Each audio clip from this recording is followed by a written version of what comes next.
Hello, everybody. Welcome. Happy Halloween. If you are celebrating, I know there are some places across the world where Halloween is over and it is November 1st, but not here. Yeah, we had this many trick or treaters tonight. That's one big goose egg. So I figured, why fuss with waiting by the door for children that aren't going to come through? Why not instead come on here and chat with my friends? Spend a little Halloween time making some customs, talking about what's going on with Gimmick, and some more. If you are new to the channel, welcome. I do at least once a week. I do a live and I talk about custom world building and customs, toy talk. We dabble a little bit in mental health and just kind of vent out some things and hash it out. The important stuff. What's going on, Fatback? When's your next video coming out, my friend? I've been digging on your content with the new work that you've been putting in, and I'm looking forward to every time that you put out a new video. So let us know in the group. And if you guys aren't already following Fatback, please go and like their page after the stream is over. Twi'lek Tabletop Shop, happy Halloween to you as well. And a ball game with your kid playing band. You enjoy that, Audi. Hopefully they play some Halloween music. That'll be cool. But thank you for stopping in. Thank you for checking. Be sure to like the video, guys, if you haven't already.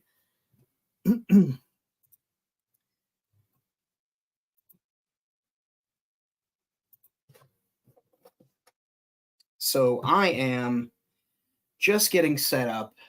Essentially, I've been blurring this because I've been doing some things in Gimmick. And I made some changes and I still wasn't completely satisfied with what I wanted to do. So I got in there and I really started to make some changes, and some of them are going to surprise you guys. Essentially, I think I covered this in another video, or maybe I covered it in an Instagram live with Wentzilla. But I basically went over the things that I was doing with world building. Was very much an homage to other makers like Chris Shaler from Empire Toy Works, who's, a fantastic maker, a fantastic artist. And I saw that so many of us were doing that. And as I was working on my customs, guys like this dude here, this random bounty hunter that I made up, and, this Mandalorian right here that I made up, starting to see a pattern. Are you starting to see that the world that I was built, the characters I'm building weren't fitting the world that I was building, right? Quinlan Voss, all weathered up.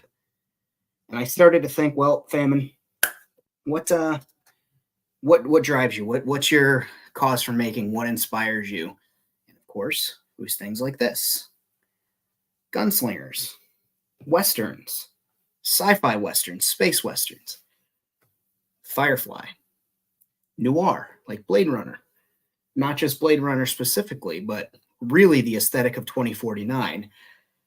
Those things started to creep in to my thoughts, and I said, what I'm building over here is great.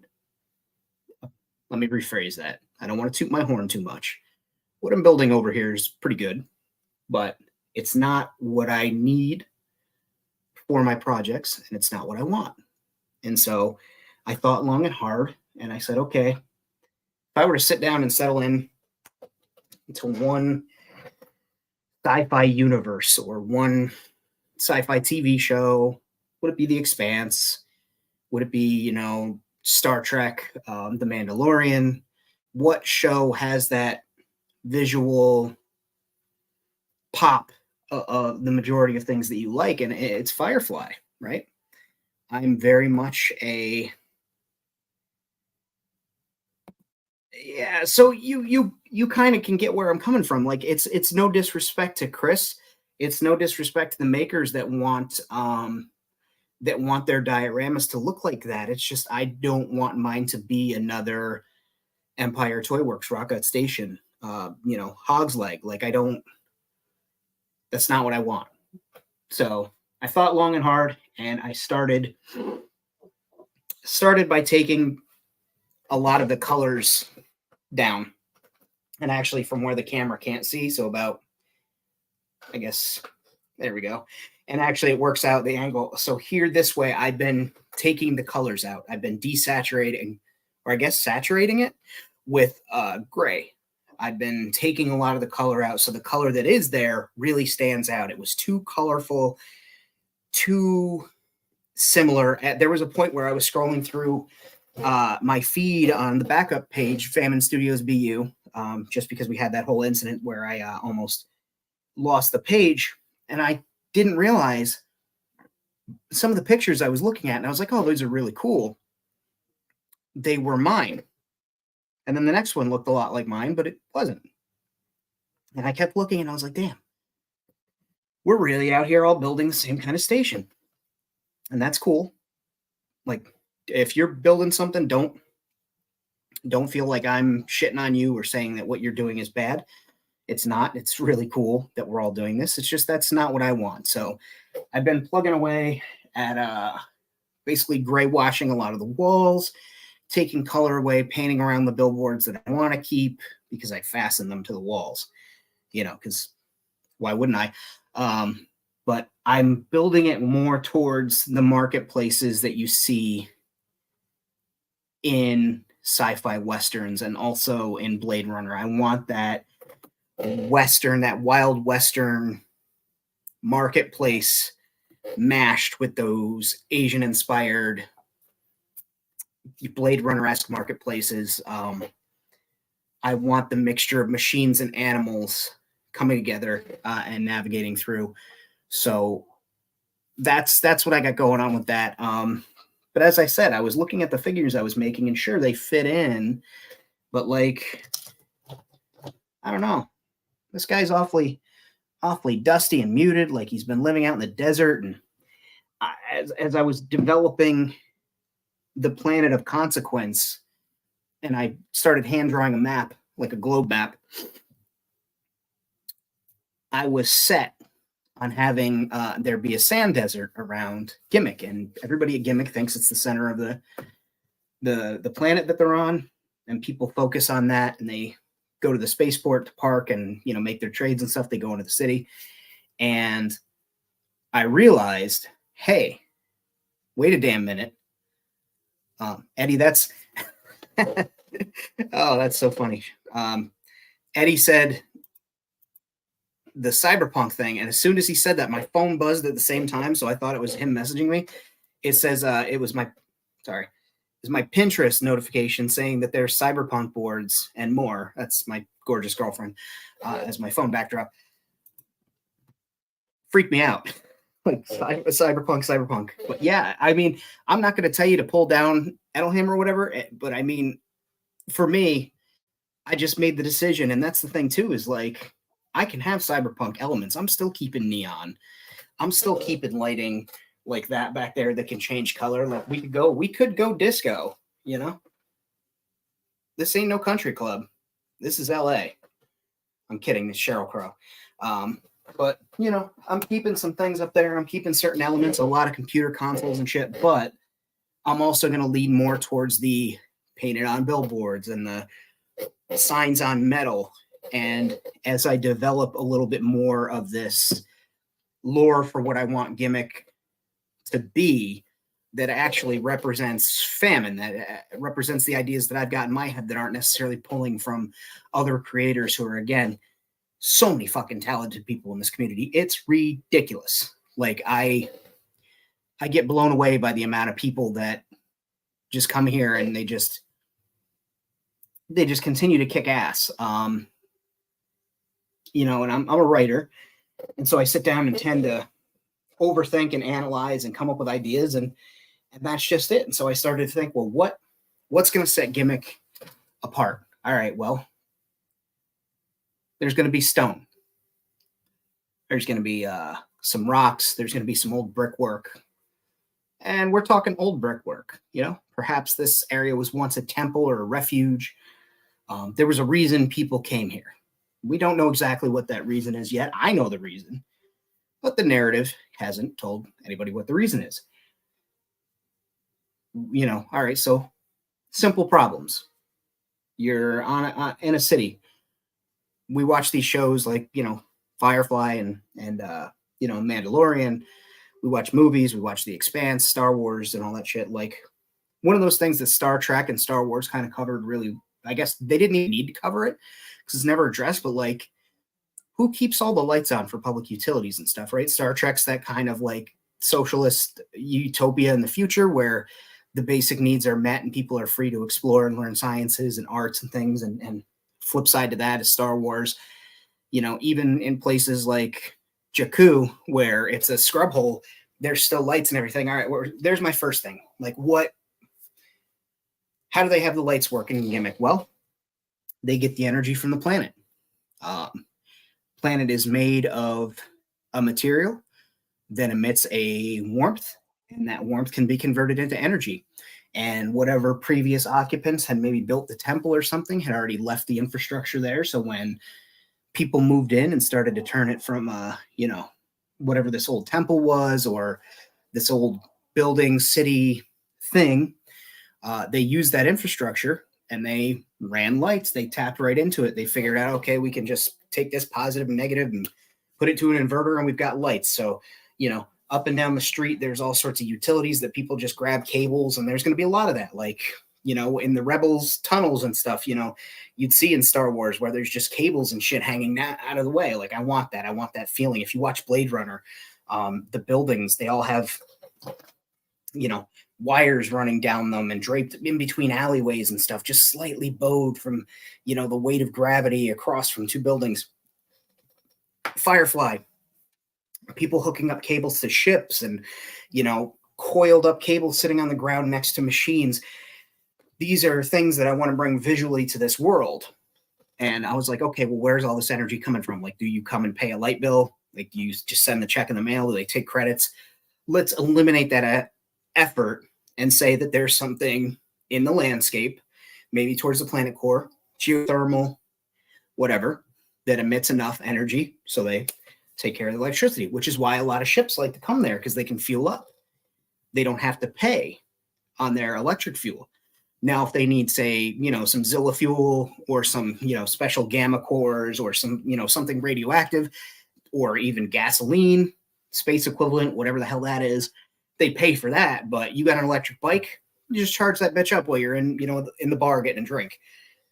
That eliminates that stress for me, right? I don't need to tell that narrative. It's like, okay, well, what else is unique about this place? What makes it more than just another space station, right?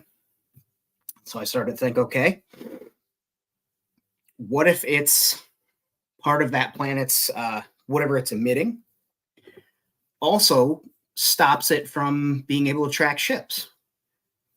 Now we have the draw. Why do I want to go to this place that used to be a temple? Clearly, this was a place of importance, and sometimes people are still going to know about this.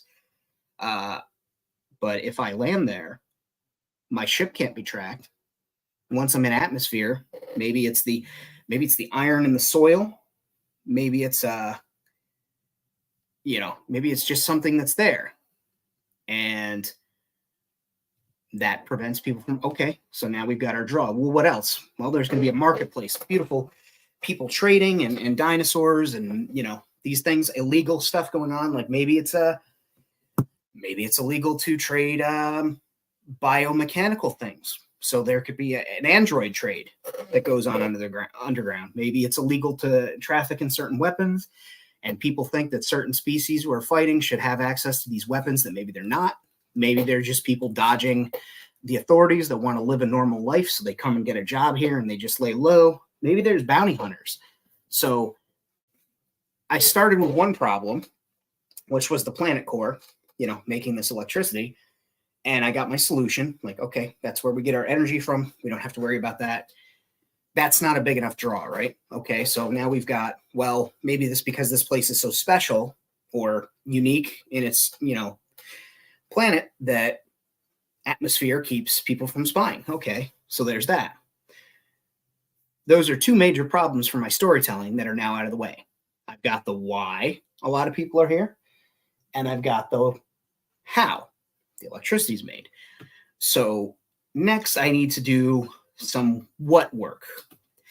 What's going to be in this level of the city? What's going to be the main draw for this level of gimmick? Because as you can see, I've been putting things up there. Like I took down, I'll show this off. So we have some very new members of the group that haven't seen things, and I will get to some comments. I see you guys are blowing this up.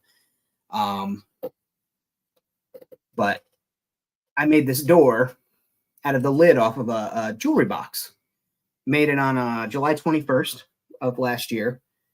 And it's just literally $2 jewelry, $3 jewelry box. I popped the lid off of it, painted it black. And then I put on a cable hider, 2 pieces of strip wood, scored a line, and I put like the hell is that? Oh, like some type of plastic thing from a light switch or a outlet. And then I just painted it, Mod Podged the Stormtrooper on there. And that's a door, right? Well, that's cool. The great thing is I could put this fucker anywhere. It could be a up high door, it could be down low door. I could repaint this if I want to. But that was over there in the city. It was under shadow, so some of you guys can check that out. That's new. But as you can see, I'm putting things up there. It's not because I'm building decor up there. It's just because I needed that shit out of my way. And with dogs and cats, I have to think a little bit harder where I'm going to put things. So let's take a look at some of these comments. Bjorn's here. Bjorn, you were late. I packed up your tent and put it next to the dumpster. You'll have to grab it now. You've got your homework, my friend. You've got your homework too, sir. The gonks, the walking gonks, that's great. That's why I have a bunch of gonks. I have another one that's next up on my my paint board when he hasn't been primed or anything. It's this dude here, but maybe that's a business that somebody runs, gonk rentals. They juice them up, fill them, you know, and they're good for a year out in the black, and then you bring it back and get recharged, swap it out for a different gonk. Who knows?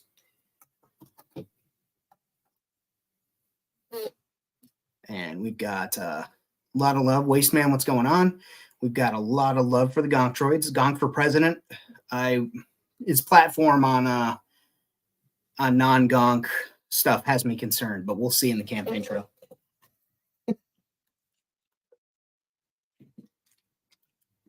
You'll have to excuse me. I do have a sore throat. I ate a cough drop before we started this, so it's here or there. Neither here nor there. Yeah, it doesn't matter. So with that, some of the stuff I'm thinking about too is now labor on this planet. Why are there a lot of mechs? Okay. Well, they help with ships, maybe help with defense. You know, what's out in that sandy desert? Well, we know that I'm still keeping that bit of my lore from Gimmick, that there are tribes out there that live. We've established in one of my posts about the droids. Certain droids are allowed in the city, and certain ones choose to live outside of the city because of their programming. They want to be able to utilize free will and cause harm if they want. Whether or not they choose to, they want the choice. So there's these things that are outside the desert. So you're going to see a mix of, thank you, Bjorn, Gonk Rentals. Hey, 375 Deep Dive. I was just commenting on, we just had a conversation on your Sabine with her giant bobbleheaded helmet. I'm Famine. Obviously, I'm Famine. And yeah, I don't know if that was you that asked if I was Albany area, but yes, I am Albany, New York area. So you guys should go check out 3.75 Deep Dive on Facebook as well, because the posts there are just like bring me joy and expose me to so many toy lines I had no freaking clue existed. So where was I? Yes. So you're going to see a mix of desert travelers, a lot more of those than you maybe normally would. And you're going to see more high-tech people interacting with them. And I thought, like, that's going to be a cool juxtaposition. Like, imagine someone who's closer in style to a Tusken Raider with a Pachycephalosaurus, you know, and he's got like war paint on his head, or maybe it's a peaceful, you know, message on his head, being held on a leash with a leather saddle with goods on it, standing next to you know, a robot like this that's trying to pick out Luron fruit and doesn't know how to tell if they're ripe or not. I want to tell narratives like that. I want to have narrative pictures like that with, you know, a droid looking at a piece of fruit and wondering if it's ripe or not, but they don't have, I imagine they don't have like little sensors that say this is ripe or not.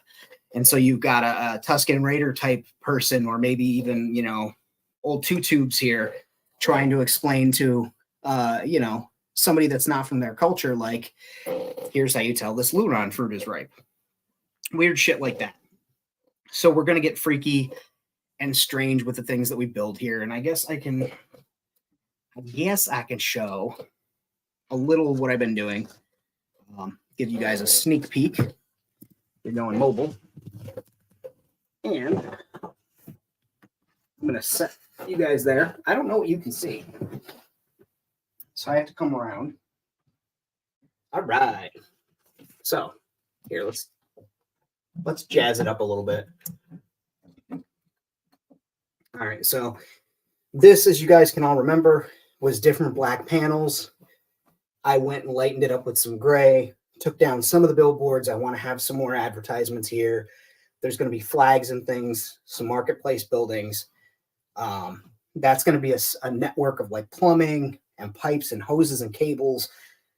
I want that there specifically to show, even more so than like this over here, which will be kind of getting a repaint, that there is something behind these walls. Maybe there's buildings, maybe it's like a bunker, maybe it's whatever, and they're moving air, fluid, whatever, all throughout this place. The vents, the air vents are exhaust. So what is that exhaust for? Well, we know that the planet makes energy, so different things like that. I am keeping, boy, I sure hope you guys can see this. I am keeping the little convenience store set up here.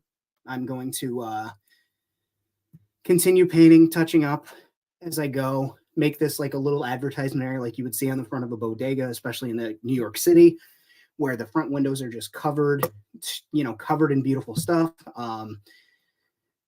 Have that all there, advertisements for gentlemen's clubs, things like that, all set up here. This is going to stay a landing pad. Maybe it's the shop's owner and he parks his ride there. Who knows? But as I continue, more of that stuff will get shown.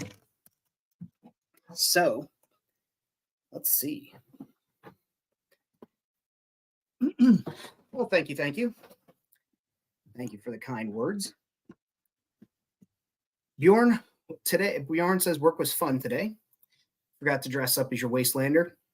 Buddy, I was like, it's Halloween. Probably not going to be super busy. I work with a lot of car dealers. I was like, I imagine they're going to be work with their clientele early in the morning, take the day off, go to the kids' school, Halloween parade, whatever. When I tell you, I had like 5 or 6 things that I wanted to do. This was all I got done today, was I repainted a PVC elbow for something that I'm building over there. That's it.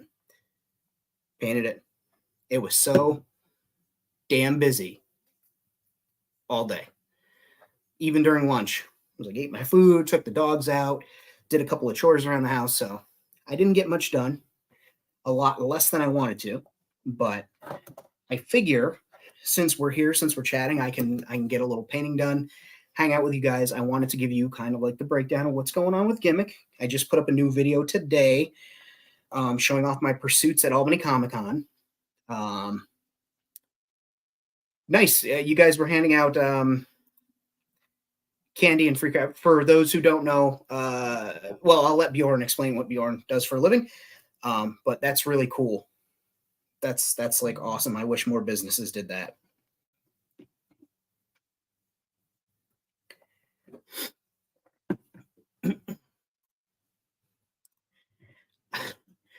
It was hard. Like it was just nonstop, and I work from home, which was great. So I don't normally work in my room / temporary studio space. I usually work in my office, and sometimes I'll paint in there. Like if I have a model that's already primed, I'll bring, the handful of colors that I need, and I'll just sit there and paint between phone calls. But it was nonstop. Yeah. So Bjorn works on a toy store, and that was something cool that they were doing, was handing out candy and free stuff. I like that when businesses do things for the holiday. I dig that. So, another thing I did last night was this was a set of pipes that I had tucked in next to a building just to like fill up space. I can reutilize this. You know me, I'm big about savings and reuse. These toy pieces are cheap, but they're not that cheap, where I'm like, oh, I'll just toss this out. So I put a collar on there made out of a cereal box, and then I just put beads, not beads, those nail art press-on bumps, half spheres, and primed it black. I'll do it in silver, and I'm going to leave the leaking stuff there. Who knows what's in these pipes? Narratively, I don't have to explain that. It can just be something that's in the background that adds visual interest. So I've got that we can paint today. I've got this. We could probably paint some walls. I like the idea of doing giveaways and things like that around back to school time. That's cool. I've donated a couple of backpacks in the past to like programs that are doing back to school stuff for kids that are less fortunate. I hate that expression, less fortunate. People that aren't at a financial advantage and maybe don't have the tools at the time to get those things. So I love being able to contribute to that when I can. But I am by no means rich. Please don't let don't let the toys fool you. As you guys see from my countless videos and shit, I spend the least amount of money on them as I can. I constantly look for a good deal. I rarely pay full price for things. I also sell stuff. I trade.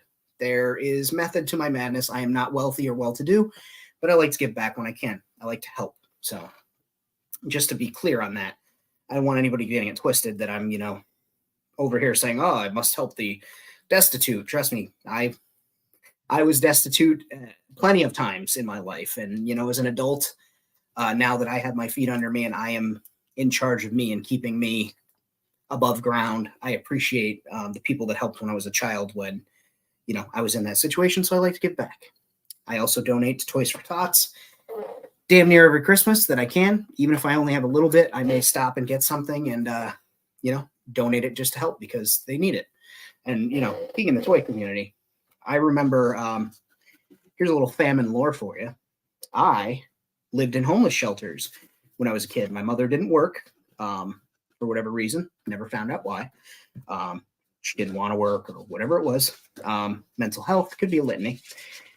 She had us living in homeless shelters, and we got gifts from Toys for Tots and things like that. And I will always remember my first toy that I received from, I think it was Toys for Tots in the Albany area. And it was the Batmobile from the 86 Batman movie, or 89 Batman movie. Almost made that mistake. And it was just a really cool thing. I always remember that. So like when I try and donate to Toys for Tots and stuff, I just think, okay, well, some kid's going to get this, and maybe this is the only thing they get this Christmas, but hopefully it'll, instill a love of toys or, whatever this franchise is that we're hooking them up with. Like, it's just nice. So I always recommend donating for that. And that's my soapbox. Toxic waste pipes. Yeah. Could be toxic waste, could be runoff, could be, some type of food being pumped through a system. I don't know. I just work here. I don't live here. I mean, I do live here, but you get what I'm saying. So right now I've got that elbow that I was just talking about that I painted today, and I've got plate metal from Army Painter War Paints, and I've got a little tiny makeup brush that I'm using for dry brushing. Star Wars G.I. Joe coming C2 PJs for Toys for Tots. That's awesome. Yeah. Just even one thing. So I always try and do that. It's just one of those damn things that I really love. It's same. I donate once a year to the local museum because it's free with a suggested donation.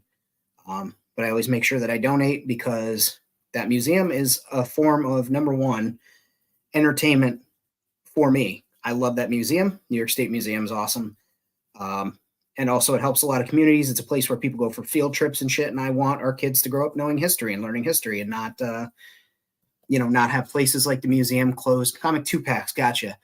And I don't want the, museum to close. So I always try and donate and make sure that the money goes to these things that I think would benefit and, aren't super specific causes.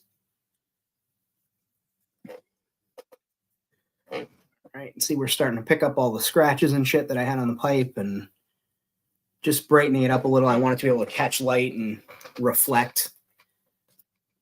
That's awesome. I like that. Like I said, I really appreciate that places do that.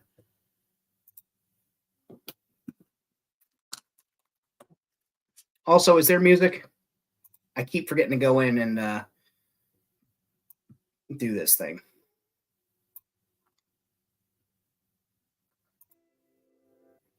There's the music.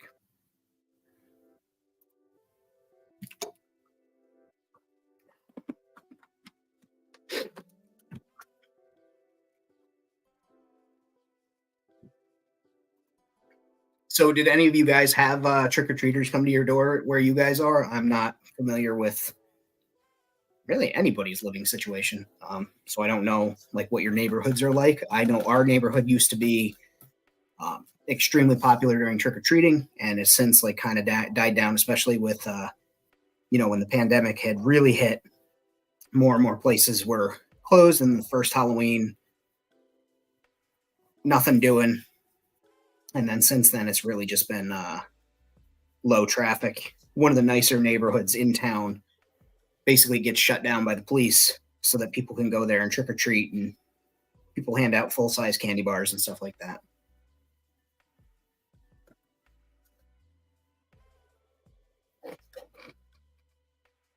Oh yeah, that's starting to look good. I like that.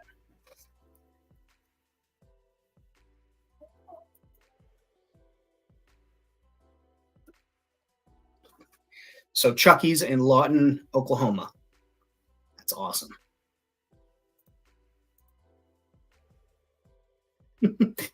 Teeny tiny little firefighter. Couldn't have been more than 3. Give him 2 full candy bars. That's awesome. How's it going, Tuna, by the way? Welcome.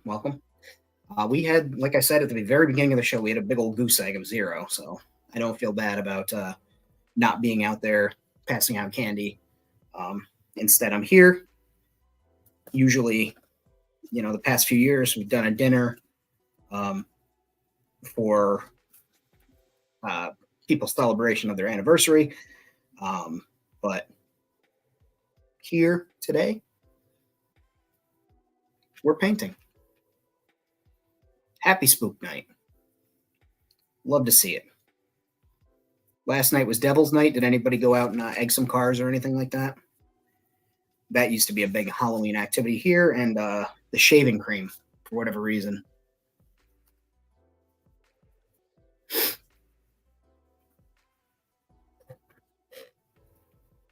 All right, that is good. Now I'm going to make up I'm going to use some of this silver that I have and some orange. But which orange should I use? I'll use lava orange. And it will be... Hey, listen. If there's anything Americans are good at since the Revolutionary War, it's been petty violence. Pranks, right? So we've got the plate metal, like I said, and lava orange, and it's gonna be largely plate metal. And put that there.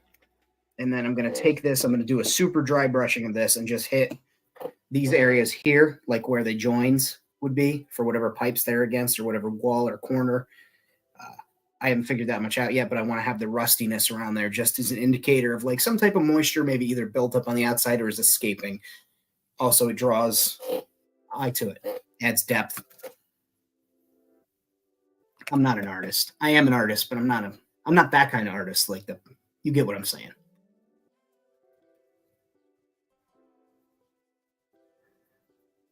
And I'm just hitting a couple of areas real quick here with some heavier that plate because I want maybe that rust that's going to show there to shine just a little bit more. Okay, so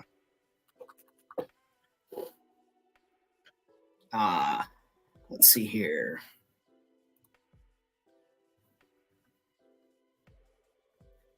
Like if you're 16 and older trick or treating, or if you're out causing mayhem and doing crime. Because I could see them, you know, if kids are out vandalizing shit and they're over 16, make them pay $50 and do an hour of community service or something. I get that. Now, if they're charging kids for trick or treating, I'm gonna let you in on a little secret. Last year, I took my sister in crime out for trick or treating. She's 13. I am 37 years old. I was 36 then. We trick or treated together, and so many people were thrilled to see trick or treaters. They did not care my gray ass beard hanging out of the mask. They did not care about my manly voice. It's not really deep and manly, but they didn't care. I was an adult. They were just hyped that people were trick or treating and having a blast and taking an interest in younger people's, you know, things with them. Like, that's so weird.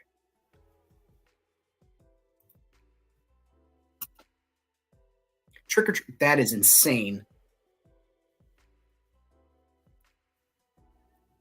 Then again, Bjorn, respectfully, it is Oklahoma, and they've never been, you know, no one's ever accused them of being a high, you know, high moral decision making state before, unfortunately. But like that's, oh yeah, the kids are out doing something fun and that was created for children to keep them out of doing devil's night shit and, you know, stuff like that. And that's bananas. One house was giving out mini bottles, those little nips that you can buy at the liquor stores, for adults if you wanted one, or you could have a beer. I didn't get anything just because I didn't want anything, but it was like really cool that they were like including dads and moms and brothers and older brothers and sisters and stepdads and stuff like that. And the hey, you're trick or treating dogs. You know, some places would have biscuits for dogs if there were any dogs, which is super sweet. My neighbor's dogs today were dressed up in costumes, and it was the cutest goddamn thing. I could not wrestle. I could not wrestle Stark into his shark costume again this year. I put it on him last year, and he just looks so damn miserable. Wanted nothing to do with it, and I don't want to make him wear people clothes if he doesn't want to wear people clothes.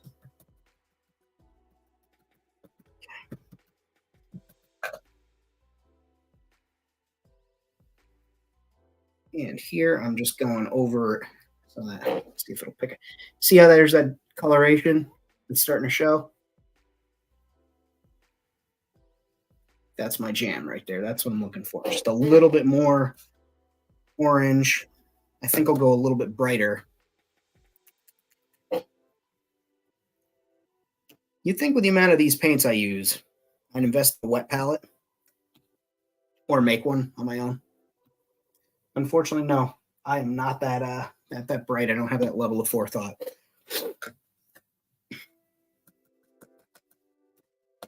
There we go. And I'm just hitting a couple of spots towards the center of where I've made marks. That would be the area I would imagine that the rust would be blooming from. So that there,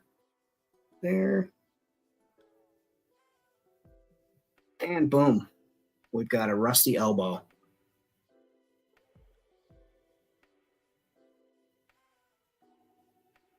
Rusty elbow sounds like it could be a droid bar. Maybe I'll put that in there. Come on down to the rusty elbow. We'll oil you up and send you out the door.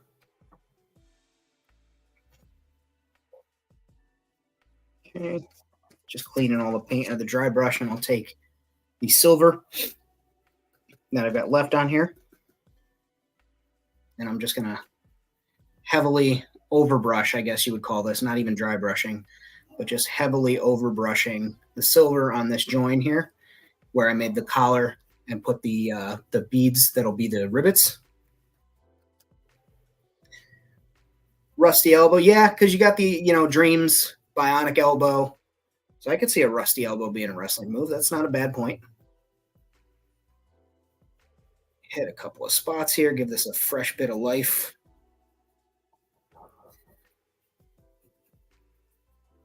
There we go. And see, like I said, just hit that with some silver. There we go. So now it looks like it's got metal on there, and then I'll use what's left of this rusty mix and just hit the high points. I think I'll be happy enough with that to stick it on the display when I get ready to start gluing things up. How's it going, Pinker?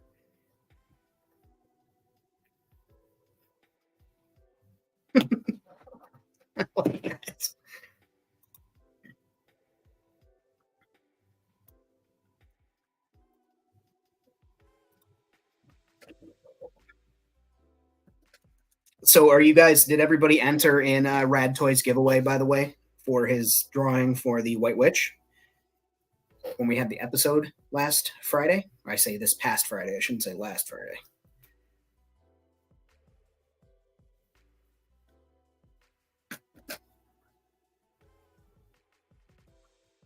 We had a good episode, good turnout. That was very fun, chatting with so many people and, chatting with really good makers. We just had a blast that episode. All right, so that's all touched up. That's ready to go live there. Well, he's Canadian, so we have quite a few Canadians. Our good friend of the shows, Pirates of the Galaxy, also Canadian. A couple of my very good friends are Canadian, so we encourage the participation of our neighbors to the north. Yeah, Rad Toys is Canadian, don't you know? I'm going to text him and tell him to get in here and defend his Canadianness if he's awake. Give me 1 second. I'm pulling him up on my phone right now to harass him.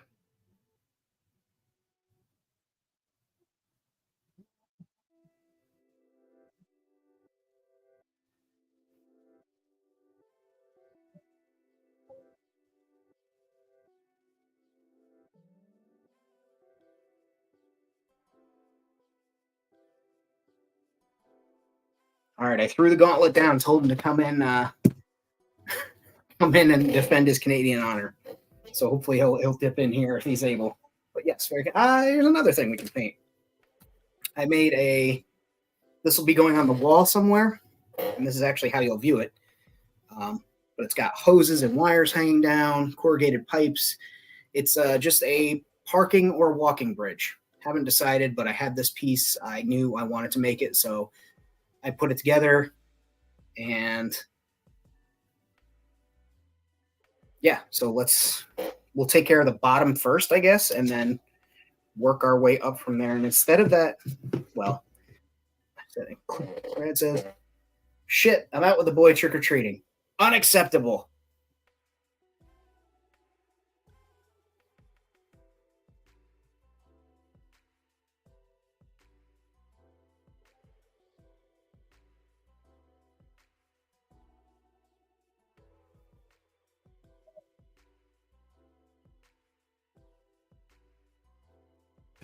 So yeah, we'll start with the plate metal for just a very, very big dry brush. Like I'll use, I won't use that one. It's too big. I'll use one of these. We'll do a light dry brushing of this plate metal all over. Then we'll do shining silver, and then we'll take care of the rest, like the colors. Anything it'll be muted, but it'll bring a lived-in worldness, I think. Make this shit up as I go along. Please never for an instant think I have any idea, like 100% what I'm doing and how it's going to work, and it seems to work out. So I must be doing something right, but I don't want to jinx myself, so take the shine off my head there so you guys don't get blinded as I work.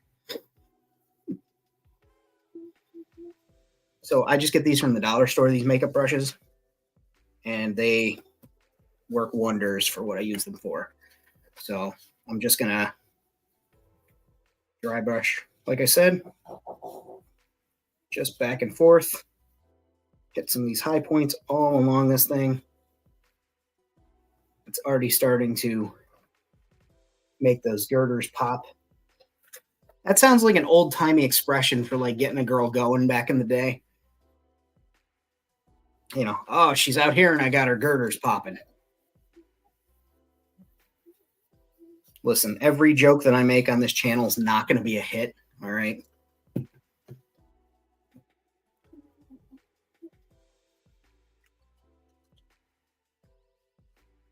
Get a little bit more on there.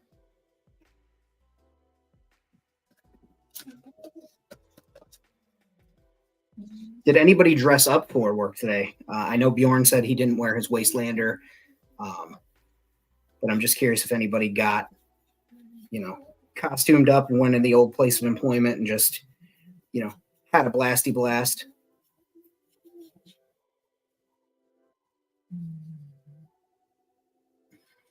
Makeup brush is good for dusting Lego. I could probably try that for dusting the tops off of buildings in Gimmick. That's a great recommendation, friend, because I pulled down a couple of the very first buildings that I put up in Gimmick, and I think just with all the pets, there was a lot more dust than usual. But I run an air filter, I run fans, I vacuum pretty regularly. So, but yeah, these dollar store makeup brushes, $1.25. They are Modessa. They're synthetic hairs, and I've washed them out a few times, properly dried them, fluffed them back up, and they work just as good. And for $1.25, like as a tool, you can't go wrong. They have different sizes. You know, they have smaller ones, they have much bigger ones. Little guys, anytime I see a sale on a makeup brush, I tend to scoop it up just because they're so useful, not only in diorama building and toy making, but also like prop making, cosplaying, makeup. If you're doing, adios, my friend. Have a great day. Thank you for stopping by. I appreciate it. Always appreciate anybody that comes through. It's so cool that I like have friends that come and watch and chat and hang out and we talk toys, and it's really nice. I hope you guys enjoy it too. I mean, you keep turning up, so I'm gonna assume you like what we're doing here.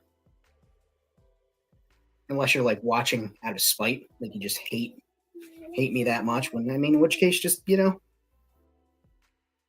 I appreciate it anyway. Slept for savings. That's what's up, Bjorn. Spectre, I am doing well tonight. I am currently painting a garbage, trash bashed bridge / gantry / speeder bike parking. It's going to be, you're going to see it this way if you're looking at it. But it's all offcuts and straws, broken cables and things like that. And just trying to make it look like something world worn, you know, that's been beat to hell. Maybe the girders were a piece of a, you know, a giant spaceship that they stripped it out of and now are using it for this. Who the hell knows? Not me. I just work here. Okay. I think now we're going to start to go to some other colors for some pop here. Let's go with the Shining Silver first. Now this one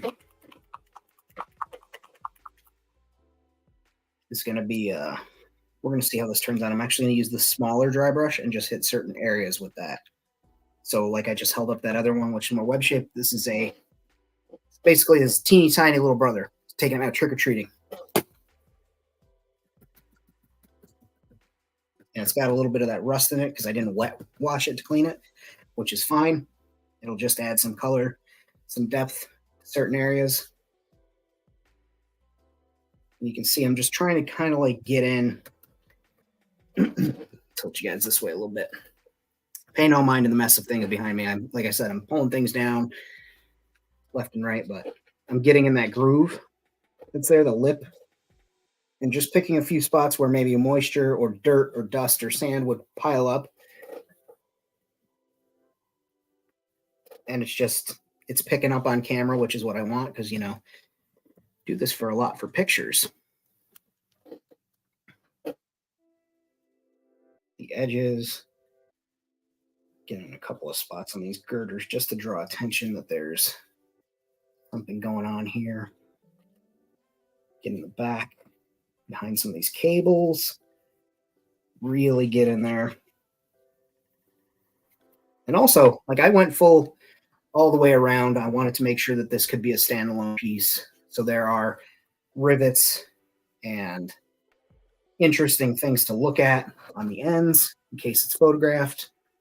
Like, I think I did all right building this, and this is all out of garbage and offcuts, like just shit I had kicking around that needed to come out of the bucket, needed to get used, and this is the perfect project for it. Frees up some space so I can save some more trash and utilize it for dioramas, and also adds visual interest. Now for the top, I want it to stand out as parking, but I don't want it to be so damn obvious. So I think I'll use yellow. Good question. Some of the things to use in place of plexiglass. Well, you've come to the right place. I have made a television head. If you go on Instagram and check out at 8-Arm Spidey, that is my buddy Frank, and I made him a TV head. Now, are you using this for a figure, or is this a costume piece? That's going to be your first question. Your first hurdle, as it were.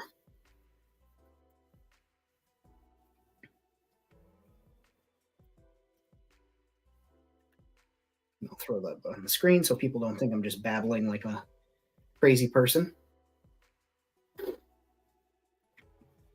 And also, like, thank you, Bjorn. That's a really nice thing to say. I appreciate that. So it's a costume piece. Is your goal to be seen behind the television or not be seen? That's the next question.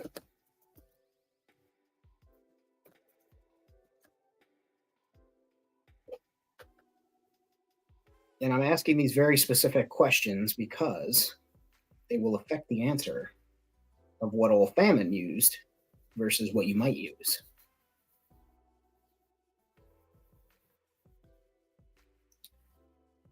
Yes, he was. Very good. Yep. Am I correct that you may be a local then, Spectre?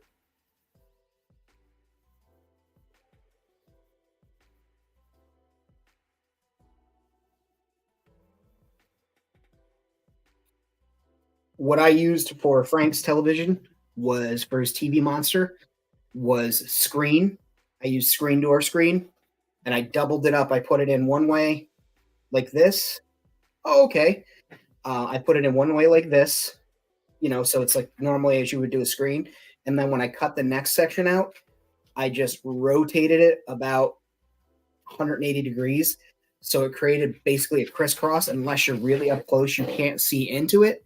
But because it's dark inside, it allows the viewer to see everything that's lit outside a lot easier.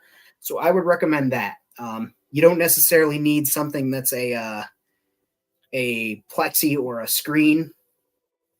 It can be, mesh that makes it dark so your face isn't visible, but other people can't see in, but you can certainly see out and not trip over shit. That's always a big concern when making things. As you can see, guys, I'm laying it in, and as I dry brush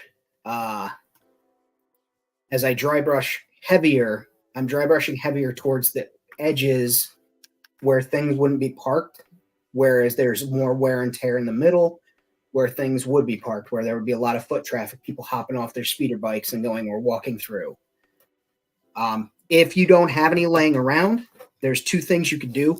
One is go around on like big trash day and look for like doors and shit that people throw away, screen windows. Alternatively, it is pretty inexpensive at the hardware store. I think I paid $6 for like 15 feet of it, and now I just have 14 feet of it downstairs in my workshop. in my inventory that I'm sure one day I'll use to repair a screen. That's fine. I'd rather have it than not have it, but you get a lot for your money. Trick or treat. All right, Rad. Now, how many times do we bring up in the show that you are Canadian? Because we need to educate some friends here. We had some friends that didn't enter your giveaway because they were Canadian. And I said, Rad is Canadian. So the giveaway would have been coming from Canada. So let's, we just need you to say some things like moose and about, really solidify your Canadianism. Talk about Trudeau or whatever. Poutine. Wow, famine, you're sounding really ignorant right now. I know. I'm just giving my friend a hard time.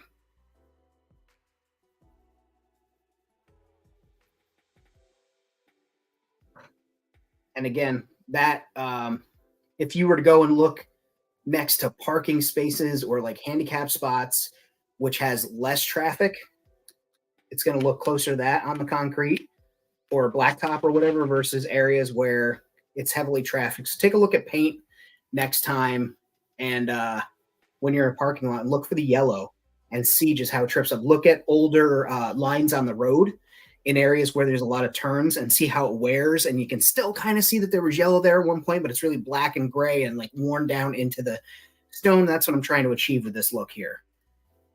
And again, like I'm giving myself the space around things that aren't going to be, rubbed up on. And then I'll go in with some sand and some coloration and stuff in like areas where filth would build up. Hockey.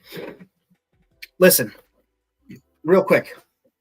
If anybody's squeamish, turn away. I'm a big hockey fan, but I don't carry on. Did y'all see that poor guy get killed yesterday on the ice? Holy shit, he got kicked in the throat by a fucking ice skate and bled out right there. They stood him up and there was just so much. I've never seen that much blood come out of a person. I couldn't believe it. And they were just showing the replay on television like that was something. Whew, man, let me tell you, holy shit, man. Rest in peace, that guy. I hope as the league takes a look, but I mean, I don't know if it was intentional or whatever, but god damn. Oof. And if it wasn't intentional, like I just couldn't imagine playing a sport and then killing somebody. Like a sport. Just you're out there for fun. I don't even think it was an NHL game. I think it was a minor league game. And it was all over. Oh my goodness, it was all over the TV and on Twitter and shit. Like the sports channels were just replaying it over and over again. I'm like, that man's dead. Like, there ain't no getting up from that. Shit was scary to see. I genuinely felt terrible for them, and I feel bad for their family. But Jesus Christ, like that skate hit him in the throat, and that was it. Like so much. Neck guards would not be a bad idea. I can't even argue that. I used to play hockey. Wearing a lot of gear is a pain in the ass, but there's a reason that the safety gear is there. So I get that, but like Jesus Christ, man.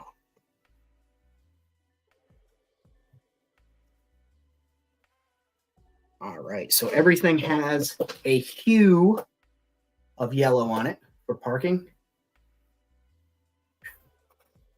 Brother, I don't say seek it out or whatever, but if you're really curious and you take a look at that shit, it looked like he was Shawn Michaels kicking Marty Jannetty in the barbershop. Just like he skated up, that leg shot out, caught him right there, and that was a fucking picture wrap on him, dude. It was insane.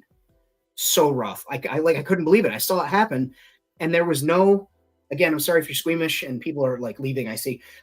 There was no blood or anything. And then they stood homie up and there was just everywhere. It was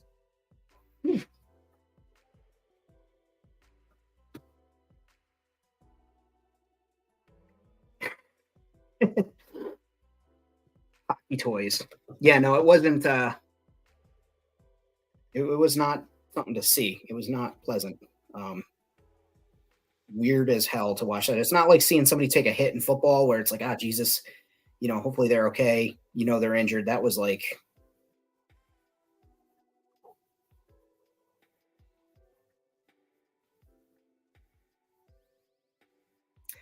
Yeah, my old boss used to get season tickets for the Rangers farm team, which is called what's called the Albany Devils. They were our farm league, and the he used to get season tickets. He'd get like 10 pairs of season tickets and give them away. And if I didn't win the raffle for the tickets, which I usually always did because there were so many people, or people would enter and win and give me their tickets, he'd come up to me and be like, "Oh, what do you got going on Friday night?"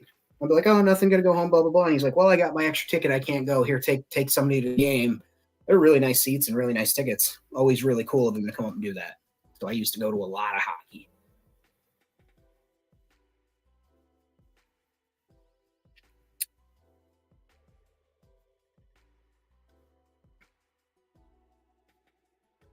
Hey, Rad, how many Casey Jones toys do you have, if any?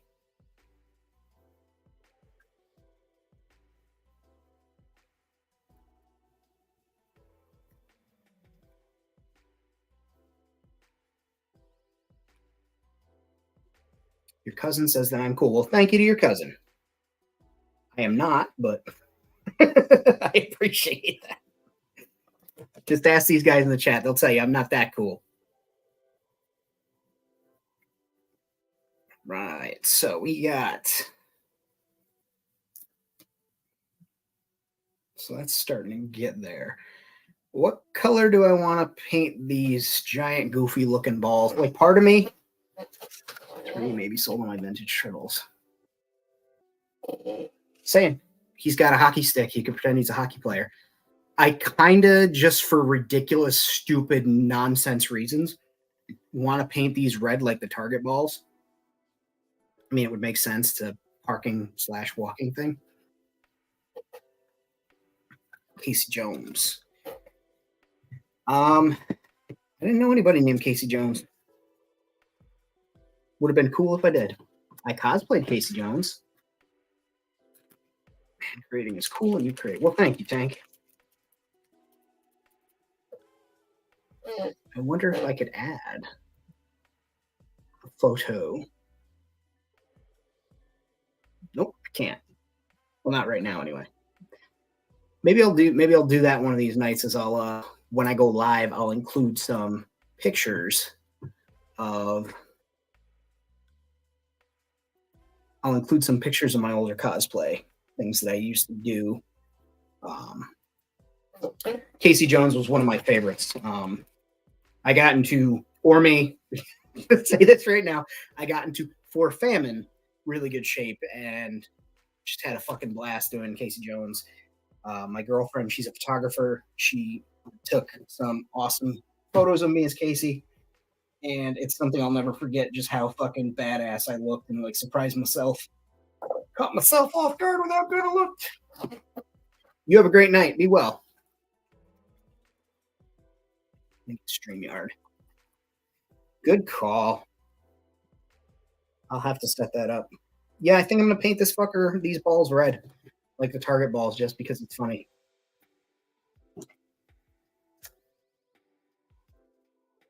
And I'm starting off with Air Vallejo Air. I think this is Vampire Red.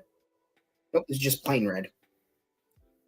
And I actually only own this because you can use this on the Jurassic Park, I should say, Jeeps to match the red that's on there if you're making a custom and needed to add a stripe to the Nedry Jeep or you're touching up something. It matches. Painting Brotherhood of Steel guys right now. I could probably paint my power armor that I have for Saw Gerrera right now. Or we could save that and do that on a stream where we all fucking paint some Fallout guys. Throwing that out there. Customize, you don't have the right paint. What's you missing, the color or the paint type? Or talk to us. Maybe the chat can be supportive and we can help you out here. Maybe we can throw some options at you.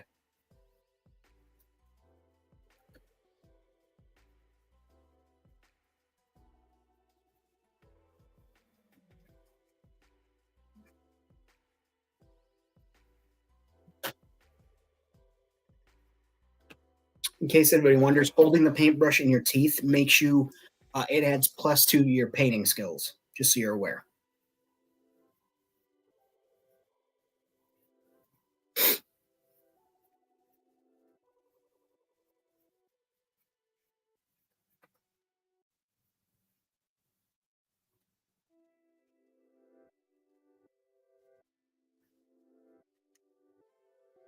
Right, all right. I think it's starting to look like something. I'm still not sold on what it looks like now, but we're going to keep at it. Um, I'm going certainly for a specific look. I just don't know if I know what the look is.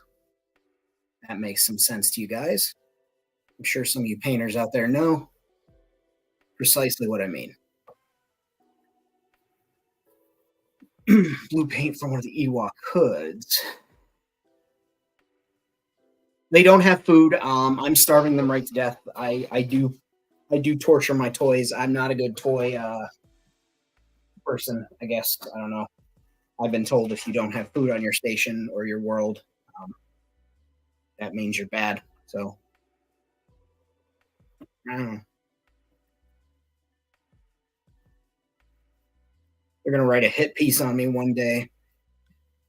Genius creator or awful dictator? Today we take a look at Famine from Famine Studios and see about the lives lost in Gimmick and what could have happened to prevent it. And then they'll be like, a fun artist. And then it's a picture of me like, and then it fades to black and white or ruthless killer. And then they're going to use that clip of me like pretend drowning that action figure that I have in my one reel. And it's just going to go from there. It's going to be bad. And there's so many pictures of me wearing those 1960s and 70s like Cuban style caps that the revolutionaries used to wear. I wear it because I like a smaller brim on my hat. But, you know, they'll be like, was he inspired by Che Guevara? Was he inspired by Fidel Castro? No, he was not. He just liked the hat with a smaller brim. It's fucking, yeah, I only need the shadow here. I don't need it over my whole face. I digress.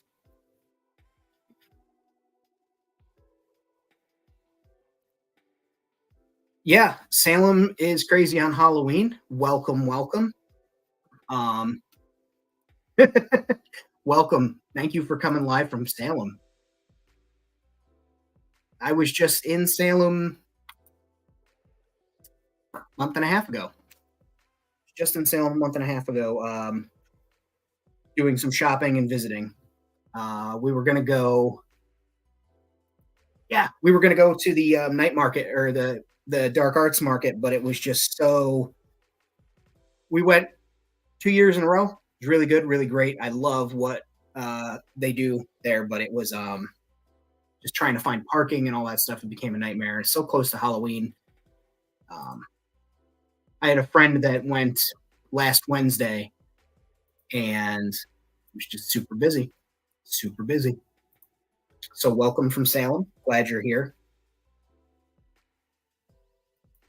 Rad, I'm just saying, you come down to New York. Salem's only 3 hours from here. I will go to Salem. I'll drive to Salem. We drive there several times a year.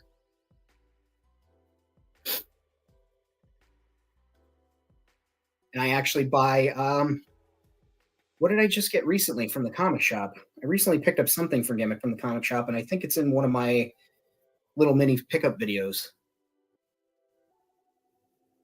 5 minutes walk from downtown and Curse for the same reason. Yeah, no, I can imagine it's super busy. Also, speaking of Cursed, um, I picked up a mirror from the side of the road in Salem. Somebody was giving away a bunch of old furniture. We couldn't fit like the chest and the bureau and everything that were there. Harrison's Comics, yeah. But I'm pretty sure that fucker's haunted because like within the first hour, it just broke on its own. So was the ghost trying to get out. I probably let him out. But yeah, I've got a haunted spooky mirror from Salem, so that's fucking neat. I know I got my Doctor Who mummy that was in some of my first shots from Gimmick there. And I got a couple other things, a couple other figures. I'm just trying to rack my brain. I'm usually really good at remembering where I got certain things, but now some of their shit, I will say, overpriced. Bless them. They oh yeah. Yeah, why wouldn't I keep a haunted mirror from Salem, dude? How many people are you like, oh, they've got a mirror from Salem? It's fucking haunted. Like that's Salem's one of my favorite places on earth. Like, are you kidding me? I've got framed artwork up there of like horror killers and fucking vampire masks that I made and things like that. Like I'm into spooky shit. So Biggs is Darklighter. We used to run drugs together back in the day. Luke, what are you talking about?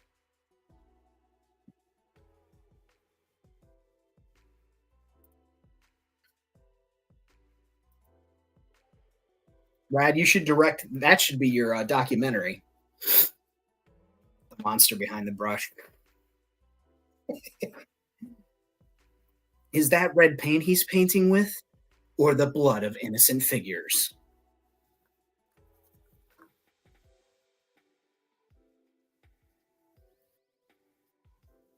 And now I'm using a different red. I think this is Vampire Red. It is Vampire Red from Army War Paints. And just going over the ball with the dry brush and kind of making it splotchy. I don't want too good a coverage because, again, this is going to get really weathered.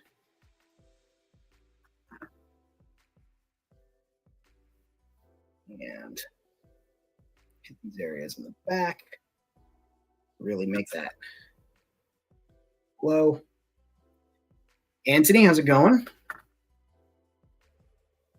Corona Squadron, is that named after like the scientific explanation of light and the effect that it has around something, or is it named after the beer? Or is it just a cool name that you pulled? Either way.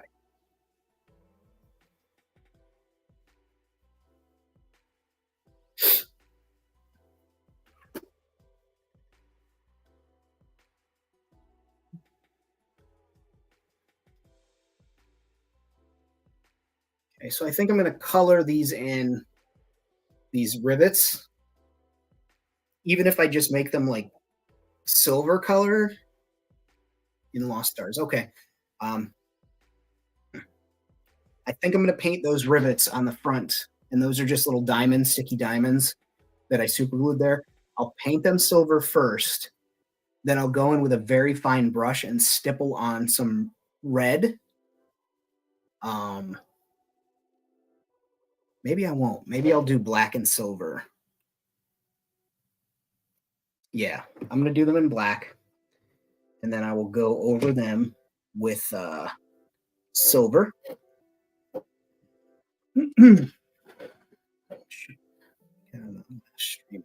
Thank you. I'm going to take a look at that right now.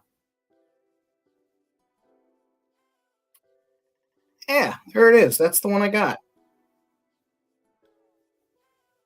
No broken parts or pieces. Ooh, fancy.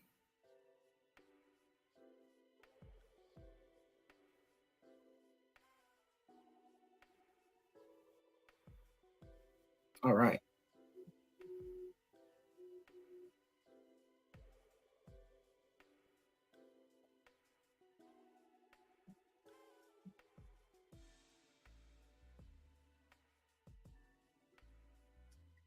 Slave famine. Oh, Jesus. Now, I'm just saying. I'm just saying.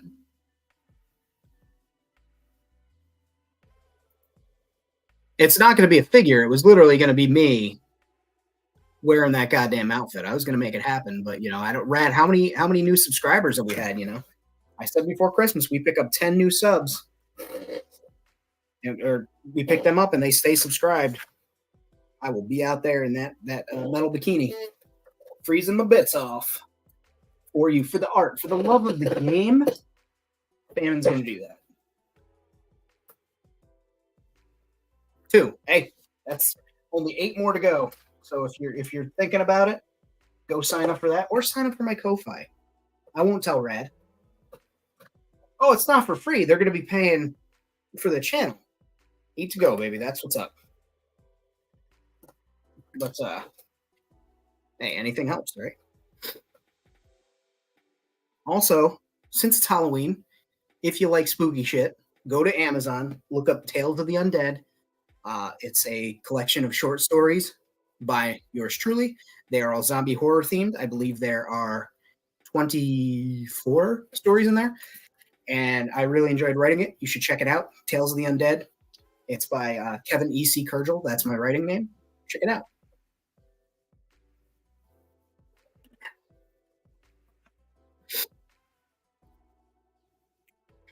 I get in trouble because I don't pimp my book enough.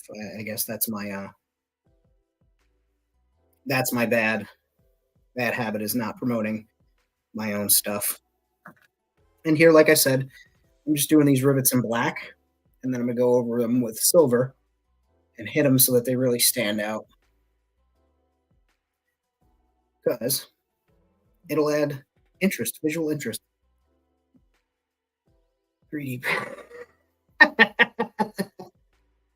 A 3D scan of me in that goddamn costume would be the funniest fucking thing. Oh my lord.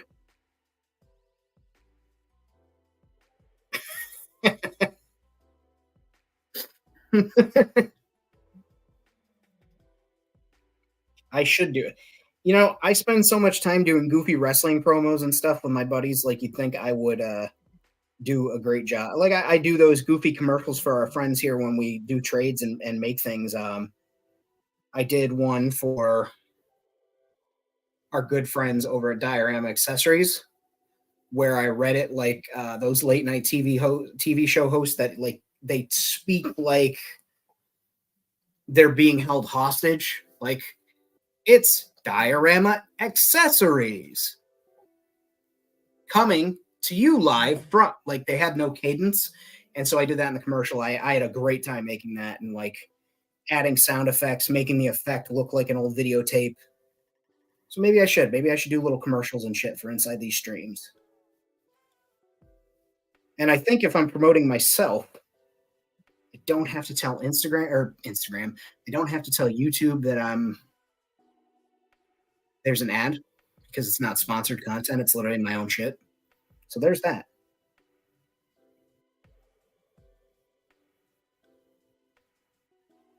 Which is such a weird requirement. Like, I get like a video being sponsored content, and you want to report that so they can properly demonetize you or however they do it. But my cadence is a reason why you watch me. Thank you. I think. Do I have a good cadence or a weird cadence? I need something else to be self-conscious about. You know, now that I've grown up and gotten over most of my childhood trauma, I can work on being an adult and being concerned about my cadence now. Yeah, good cadence. Oh, thank you. See, and those now, they start to stand out, and those are there, and it's something just a little bit more clear. And I'll hit it with silver, so they pop, and then I'll go over a little bit with tiny bit of rust and weathering. And I think too, while I have this, while I have the motivation, while I have the motivation, I will take some blue paint, a very bright blue. No, we'll do blue gray. So we want to go subdued on this. And I'm going to take a flat little chip brush. And we're going to be honest, this gray blue is a lot closer to gray than it is blue. And what I'll do here, which one of you brushes is going to be the lucky one? Yeah, you'll work. And I'm going to paint one of these hoses. It's just there. Oh, just put my finger on that. Paint the hose so it stands out. And, will be easier to pick up in the background of photos. Why I didn't do this before? Well, you see, I didn't think of it then. But we'll get that on there. Is that a gate? No, this is going to be a parking spot for some speeder bikes that's just going to be up and out of the way. That's a piece of the railroad plastic that I like to use. I had an offcut from something, some straws from like a Dunkin' Donuts cup, one of those, like, you pay $5.99 and then you can refill the fucker. Some drinking straws under there connected by a Starbucks straw, some weird greeblies that I've screwed wires and things into, and just have some technology dangling underneath it. Why is the technology there? I don't know. I just work here. Maybe maybe it's like a passive charging thing, or maybe it's how it monitors how many vehicles are parked there or whatever. I don't know. Again, I just work here.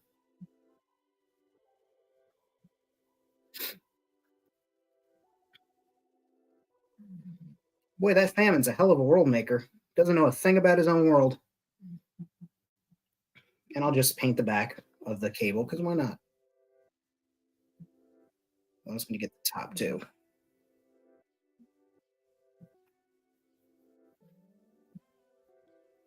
There we go.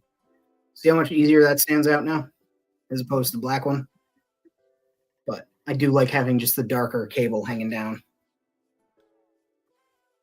Put that, put more paint on there.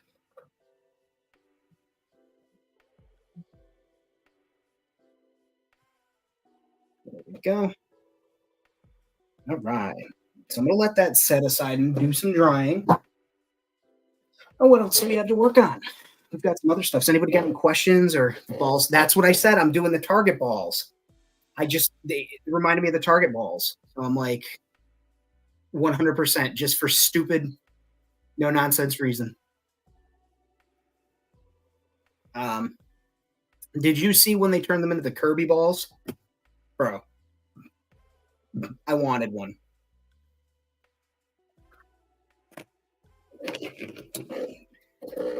Yeah, so this is going to be my, thing I was talking about earlier. The Saw Gerrera, his head for the, you're fine, man. For the 5 points of articulation saw that came out, his head fits perfectly on this. And I thought if he stayed alive and continued to be closer and closer like Darth Vader, I would put him on a Nuka-Cola body, on a Power Armor body, and I happen to have this one. Yeah, they turned it when the new Kirby game came out last. No, it had to be February. They had slip over, like pink things, and then they pull them tight on the bottom, and it made the target balls look like Kirby, and it was great.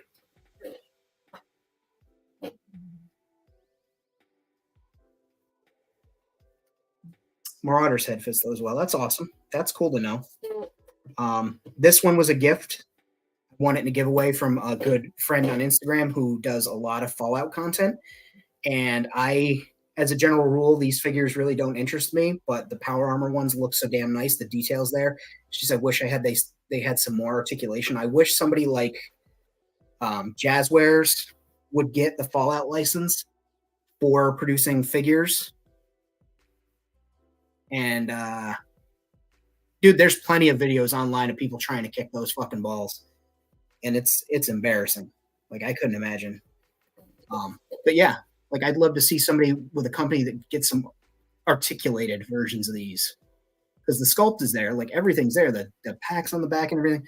But when I got this, it was sealed in package, and I was gonna open it up, and I happened to look online, and these motherfuckers online wanted close to $100.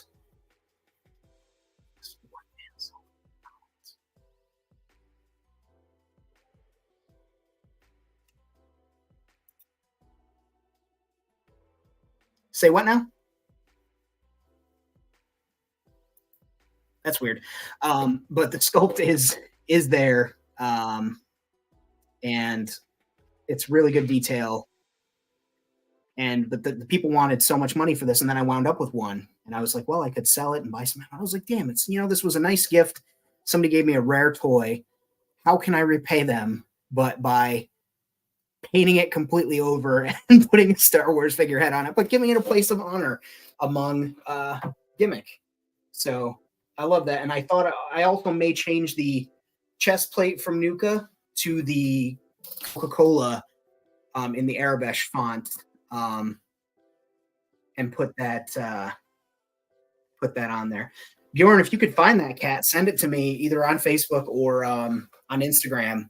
I'll take a look because tips would be great on this. Like the shit's there. I could probably put knees in because there's the like it's open and there's the camera. It's open in there. I was literally trying to show you in the chat where the chat's next to me. It's open in there, so if I could pop that off, I could probably put knee articulation. Same with the elbows. There's open space, but I don't know that I could do shoulders. Cool, thank you. I wish I was a bearded woman who manifested a white man's soul from McDonald's. Usually all I get from McDonald's is a double cheeseburger and a 4-piece nugget, but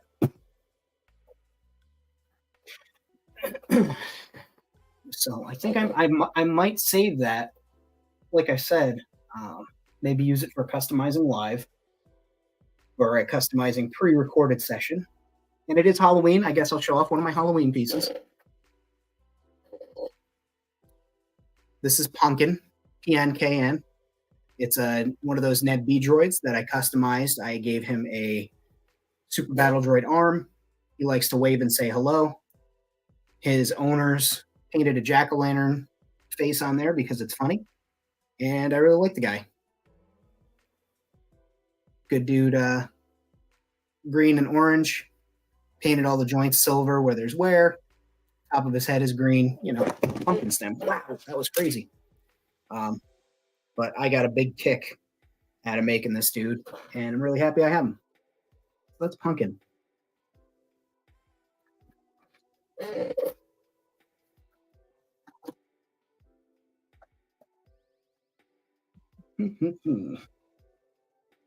What else can Famine work on? I mean, there's a lot I can work on. It just depends on if I want to get really tied into that right now. I'd show off a couple of pickups from flea markets that you guys never got to see. During the week, again, I just got so busy. I picked this up. This is Ben 10, I believe. Some type of tank. I'm going to take this goofy tail drill off of here. That serves me no purpose, but otherwise, like the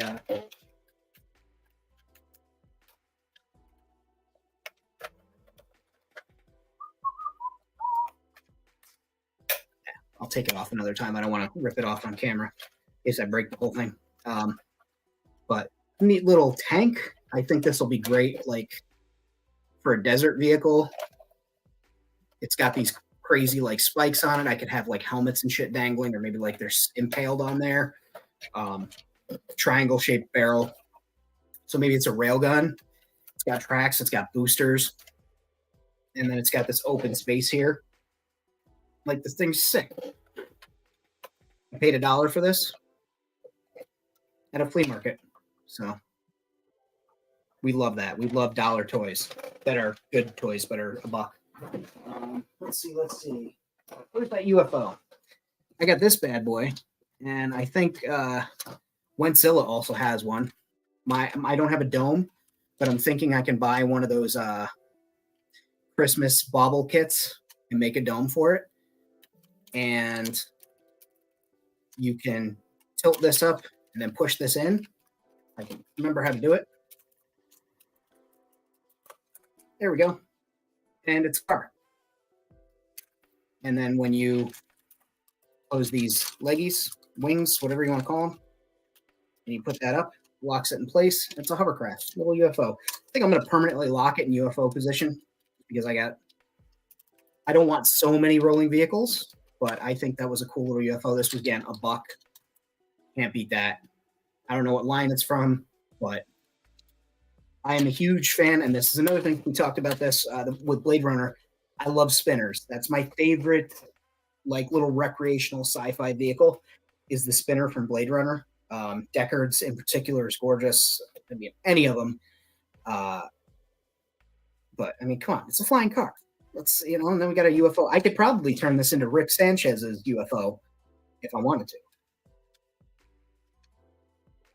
Maybe. And then we've got this one here, which I paid $2 for. I put it up on my story. You guys saw. And this is from, somebody informed me it's from a show called Miles from Frontierland. Or Miles to, not Frontierland. Yeah. Whatever. It's from Miles something. I intend to use this like a scrapper ship. 100% intend to use that. Basically treat this like a big pickup bed, right? So you've got your cockpit, which yes opens. I really haven't taken a look at this. Isn't that embarrassing? I get so excited. I see something, I pick it up for $2, and then I bring it home and never even look at it. Let's bust this thing open. Because there are cockpit seats in there. I see that much. Come on. Is there a button I have to push, or do I need to know the code word to get into this thing? There we go. So it's got a little set of seats. There's a console. So I figure treat it like a pickup truck, a space scrapper truck, and they go out in the desert or up in outer atmo, collect items, drop it in the back, and then when they bring it in, they unload it or they use it for transport. I think like a big, ridiculous space truck. And I was thinking, like, I could probably turn it into like a, not necessarily with this one, but like some type of house, camper, couple of hillbilly grays going probing. Jesus Christ. Miles from Tomorrowland. I don't know why I said Frontierland. Oh, because that's an upstate New York former theme park that was abandoned, and I explored it before the police cracked down and the state bought it and turned it into a gateway to the Adirondacks. It used to be a whole theme park that was like Wild Western themed, and it was abandoned, so we got to explore the abandoned place. I've decided not to share photos of that. Well, there were photos out there. Another friend had went who was a photographer. He went on his own, took some great pictures, and posted them on social media, and a coworker got annoyed with him, reported him to the state troopers, and he got arrested for trespassing. So while I'm saying it out loud, there is no proof anymore. So I could just be lying. This was something I picked up. This is going to be a house. I'm going to make probably one side of it either removable or just build a base that slots in a little bit so that I can pick this up for shots. I don't know, for like pictures and stuff, but these are perfect. I love these things. And I can also put a landing pad or a tower. I know I want to put a tower and then a landing pad, so I have usable space up here as well. But cool thing. And if you have cats and dogs, they like to try and stick their head in there and see what's in there. Bjorn, you brought up, I brought up spinners. This was a pretty cool toy, Mega Bloks, I think. Or, yeah, I think it was Mega Bloks. But I took the prop off the back when I started just like brainstorming how I was going to do this. Kept those on there, but I think I'm going to paint this up to look like, you know, just a city car that it's got space. And somebody actually, when I turned them onto this, they went ahead and did exactly what I want to do. And they dremelled out the dashboard so that legs could fit under. Roblox, thank you. They dremelled out the cockpit and the legs can fit in. Those seats work for 118 figures. It's a little snug, but you can clip the sides off and make it a little bit wider. But then you have a open and closing cockpit that works for figures. And I think that's neat. And also, like, these things articulate a little bit. And that's just something neat, you know? It's close to a spinner. I might put some greeblies and shit back here as like thrusters. So these are upward lift and that's forward motion. But like you can turn them that way and bring them in, have it parked like that. Yeah, I like this thing. And it was only 11 or 12 bucks at Target.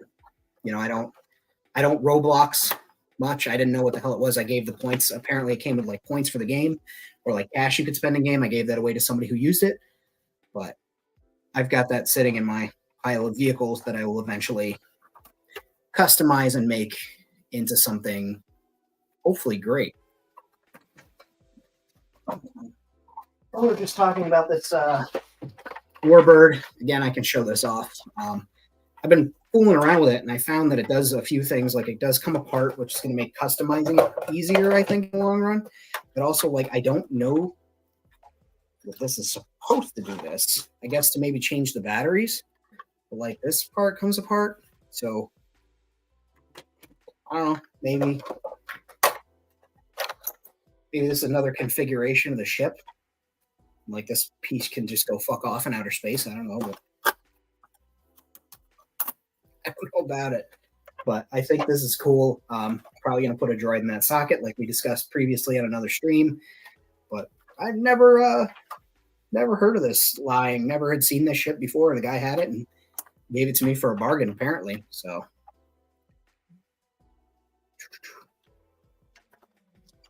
and also, like, if you had another ship that you could have this either mounted underneath with some type of landing gear this way, so it could be a drop ship that like takes off, or well, not a drop ship, but like an attack fighter or cruiser or shuttle or something. There's options. I like shit like this. And apparently, I thought this was Star Trek. I thought like this was like a Klingon ship.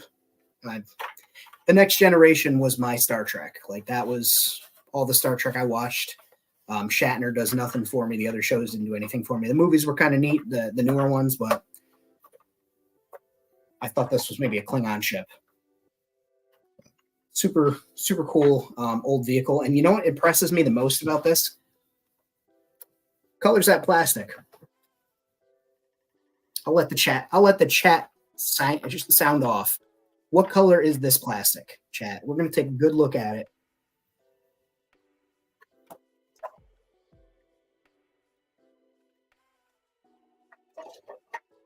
Anybody in the chat, you just throw the color up.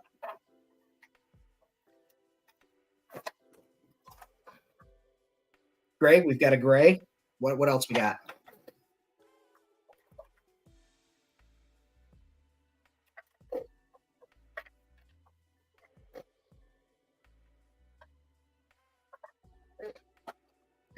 I'm going to go ahead and say it. That's as close to white as we can get from toys from this era. How come they didn't use this fucking plastic on stormtroopers and stuff that are all yellow? Bjorn, you're getting light blue because of the glow from the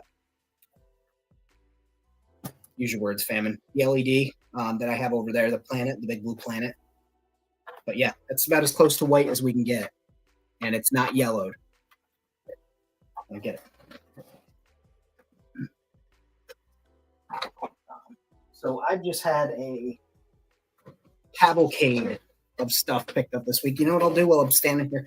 Jack John, be a little productive, do a little sanding, do a little painting maybe.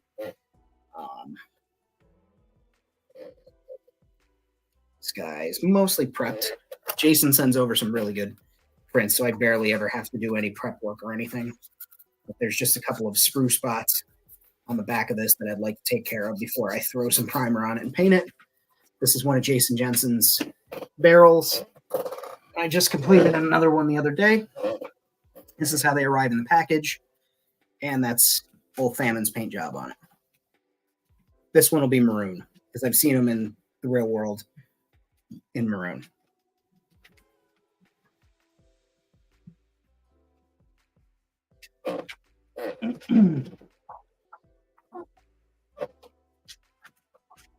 If you guys will give me 11 seconds, I'll let these dogs out. They'd like to stand up and say hello and stretch. I'd like to stretch too. Hello, babies. Did you take a little nap? Hello, friends. Oh, come out and say hi. No, you cannot have super glue or my. All right. Welcome back. Welcome back. Here, Stark. Everybody. Here. Oh, hello, Stark. Hello, buddies. Hi. Say hello, friend. You're back on the internet. Say hello. I took a nap. Yeah, that was a good nap, huh?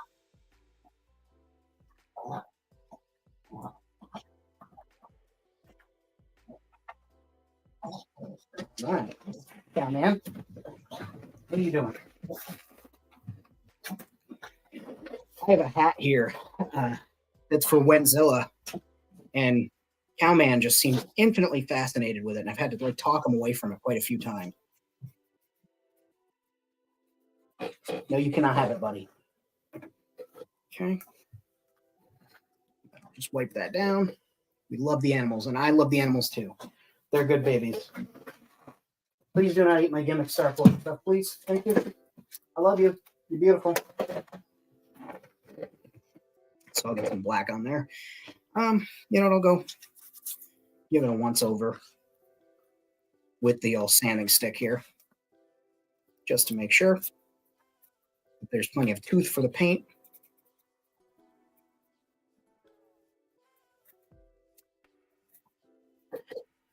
Octan Colors, Lego company. That's cool. You have like stickers and stuff for the Octan company that maybe you could like make them be Octan vehicles or containers, I should say. Or are we talking about the vehicles? Yeah, I recommend Jason's kits. I recommend you watch the videos on how to put them together. It makes them a little easier. I worked in aerospace for a good handful of years, a better part of 10 years, close to 10 years on the nose. And I was able to figure out how they go together, just like knowing how builds go. But having those videos is a great resource. I definitely recommend checking out Jason Jensen's door kits and props, accessories, and all those fun things. Perfect. Dude, that's awesome. Put them out on some sticky paper or something, or if you want to cut them in Mod Podge or water slide decals, like that's stinking awesome.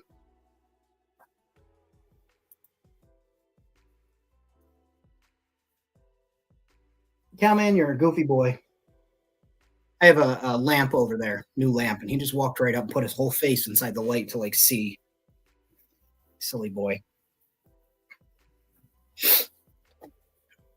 Yeah, silly boy. I'm talking about you. Is it gonna like me? What'd I do? I'm just a cow. I'm just very handsome. All right. So, trying to get into better habits of putting things away when I'm done using them. Doesn't always work. I don't always do it, but when I do, I thank my current tense self and utilize that later. Like, oh, look at that. I put something away for a change. Good for me. All right. So, we got some black paint for primer. They don't actually use a primer, which I probably should. Like when people say, oh, you're an artist, and I say, yeah. And then I think of like the shit that I do like this, where I'm like, I don't use real primer. But again, it's not what makes an artist, it's the art, right? Okay. So we got some black paint, brush. I will use my thumb to hold it. Just start using the furry stick to smear the pigment. Right? At the end of the day, that's what a painter is. I once had a boss tell me that anybody could come off the street and do my job when I was a production spray painter. Told me and another coworker that. So he can go get anybody off the street and train them. So we turned around and handed him our paint guns and said, go ahead, get in there, show me how it's done. And do it. So I often have to remind myself of instances like that where I doubt myself as a painter. It's like, not everybody can do this. Everybody can learn. I think anybody can learn to be a painter, a very passable, good painter, if they put in the time. But I don't think that many can just pick up a paintbrush and be instantly, the shit at it. Like, very few people are that skilled from previous experience to pick things up. Welcome back, Spectre. Welcome back. Doing some painting here on a barrel from a kit, 1/18th scale kit from Jason Jensen Trains. This is the same scale that I'm building my sci-fi diorama, and a lot of these guys that are in the chats are building their worlds in. I would also say you could probably use these for 112 dioramas as just like background cargo and stuff. So consider that if you're looking for world building stuff on that scale.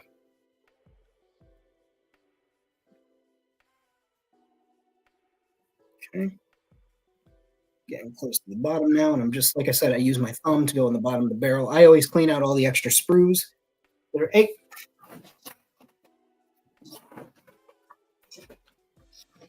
Cowman literally tried to eat my headphones. It's in his defense, the earpiece is soft and squishy and colored the way some of his toys are. So I get it, buddy. That's not what that's for. No, sir. But yeah, I recommend Jason's kits, and they're really easy and fun to paint too. But I take the sprues out of them, and I'm able to use the inside to store things if I want. Yeah, no, I totally agree. I like the interchangeability. Interchangeableness? Interchangeability. I guess that's a word, right? Interchangeability? If not, it is today. Okay, so we got that painted up. I've got some other casts. Uh, this one I'll put a second coat of primer on. This was from Diorama Accessories. It's one of those Kyber crates. Cast them up. This thing is heavy. It's solid resin. It's durable. I've dropped it twice on myself, on my toes. Hurt like a bitch.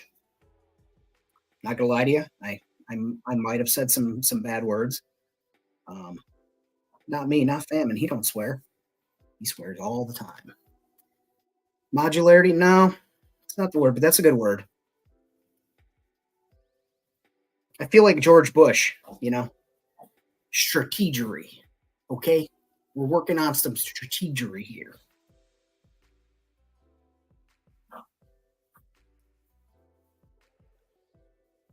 Okay. And now that that's all, just a little bonus coat of primer while I've got the black out. I'm probably going to paint that. I don't know what color.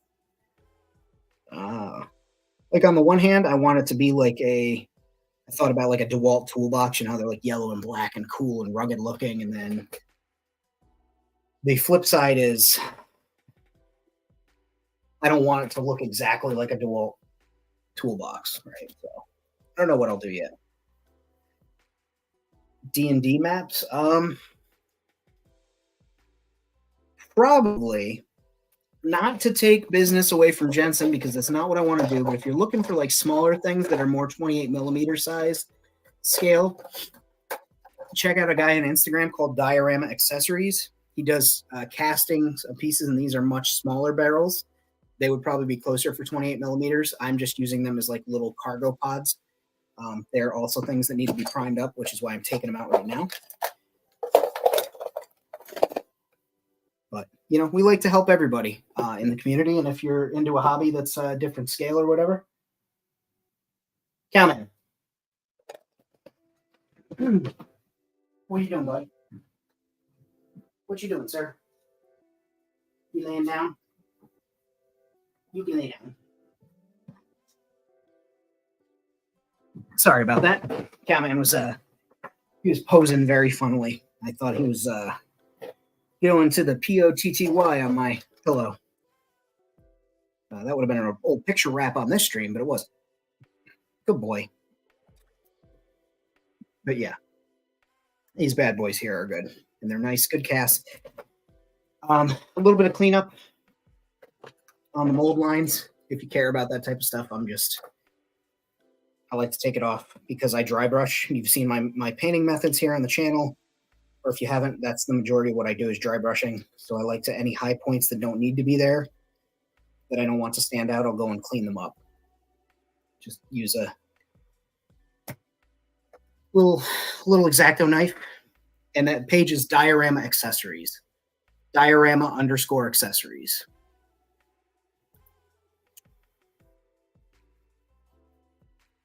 And if anybody in the chat has any recommendations for Dungeons and Dragons scale miniatures for tile maps, please feel free to share.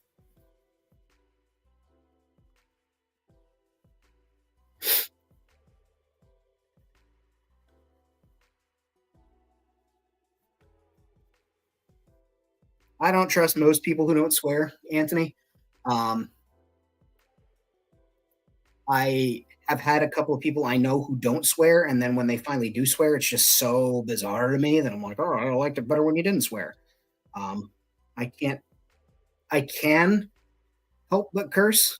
I've toned down my swearing since my restaurant days, if that gives you any idea of how much I used to swear. Anybody who's worked in a restaurant knows exactly what I mean when I say that. But sometimes the words just fall out of my mouth. It's like, what are you going to do? You can't put them back in. So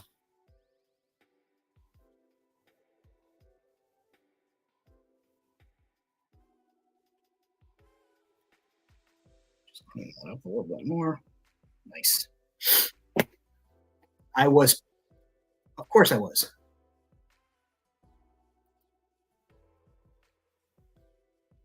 Alarion? Am I saying that right? Alarion says if you have a resin printer, Thingiverse and Mini Factory has things for D&D, and you can scale them up for 1/18th too if you're building bigger like we are. Yeah, kitchen staff are like, these ones specifically were like pirates. I've made lifelong friends and family out of there, but there were a lot of people who were like mercenaries that just came in, worked as many hours as they could, milked that time clock, like did the bare minimum and collected a big check. So, but yeah, we were by and large like pirates. Just people would, if it wasn't nailed down, they'd steal it. Like take what they could, get every ounce out of the place, and then move on. Like there was a lot of that shit. Blew my mind. And there are times when I watch shows like No Reservation. Anthony Bourdain is probably my favorite historical. I say historical now in past tense since he passed away, but like my favorite television personality, book writer, nonfiction book writer. Like his insight to cooking is very much the same as mine. Him and Chef Robert Irving, those two guys are just, they had such an impact on me with cooking and just the way that I view kitchen work and stuff. And I watch those old shows and like for a minute, just a hot minute, I miss it.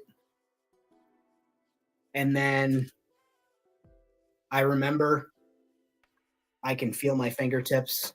I don't have cuts all over my hands all the time. My hands aren't wrecked from wearing rubber gloves or plastic gloves to keep them safe. My hands aren't dried out from bleach cloths. My clothes don't smell like deep fryer. My shirt's not soaked at the end of the night from being by the dish pit or sweating. I miss the idea of it, but I don't miss doing it. You know what I mean? The weirdest item in my collection. I'll put that up as a question for the whole group. Weirdest item in anybody's collection. I don't know that it's weird. What the hell is the weirdest item in my collection? I guess if we're not, Bjorn, are you strictly talking about like toy collections or just other collections? Because I have like weird movie props and things from TV shows and stuff that are not normal.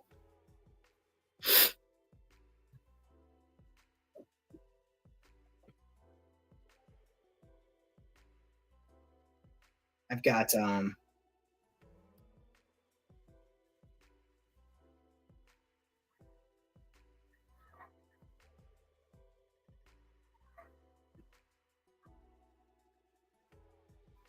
our friend Wasteman just went live over on Instagram doing a haunted thing.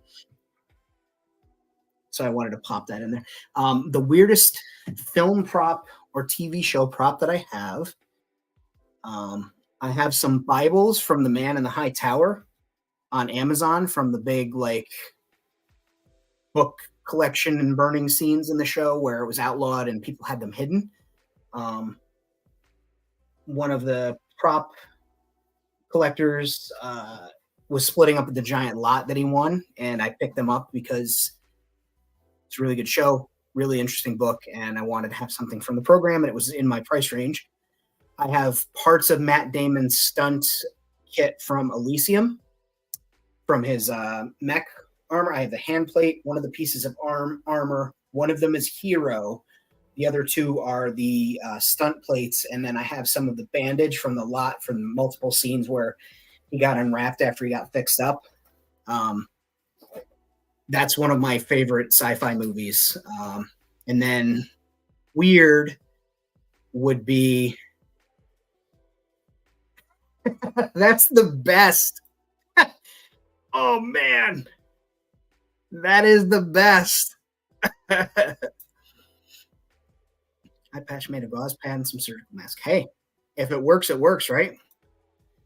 And then I have a piece of the escalator from the Monroeville Mall from the original Dawn of the Dead movie before they took that part of the mall down. Somebody went and took a section of it, photographed it and all, and then they cut it up into pieces and sold bits. I like that because it's smaller. I can keep it in my collection, and it's a nice little weird thing that I'll, eventually pass on to, like, say, one of my nieces or nephews if they're into zombie stuff, or maybe I find a horror museum that's looking, or just, you know, maybe one day it gets tossed away into the world and gets gone. But it's just one of those cool things. I don't know if I have any like super weird toys or anything. That's a tough one, Bjorn. Great question.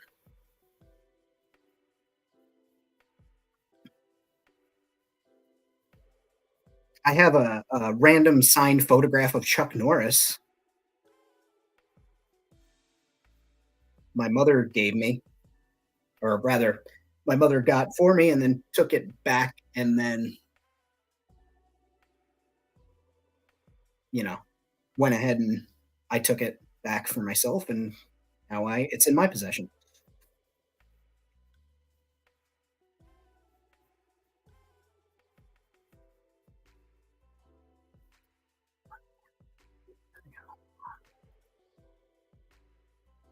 Like a toy unborn baby, or like a fetus, like in a jar, like a wet sample. I guess that's what they're called, wet sample.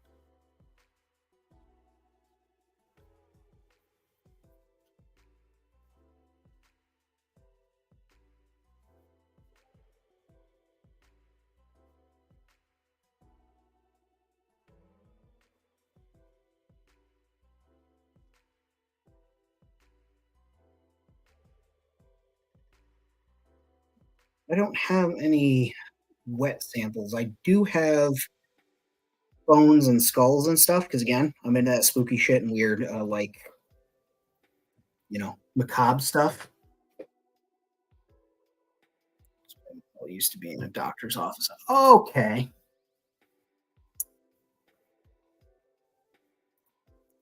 You've got Tank's got a jawbone necklace from a raccoon.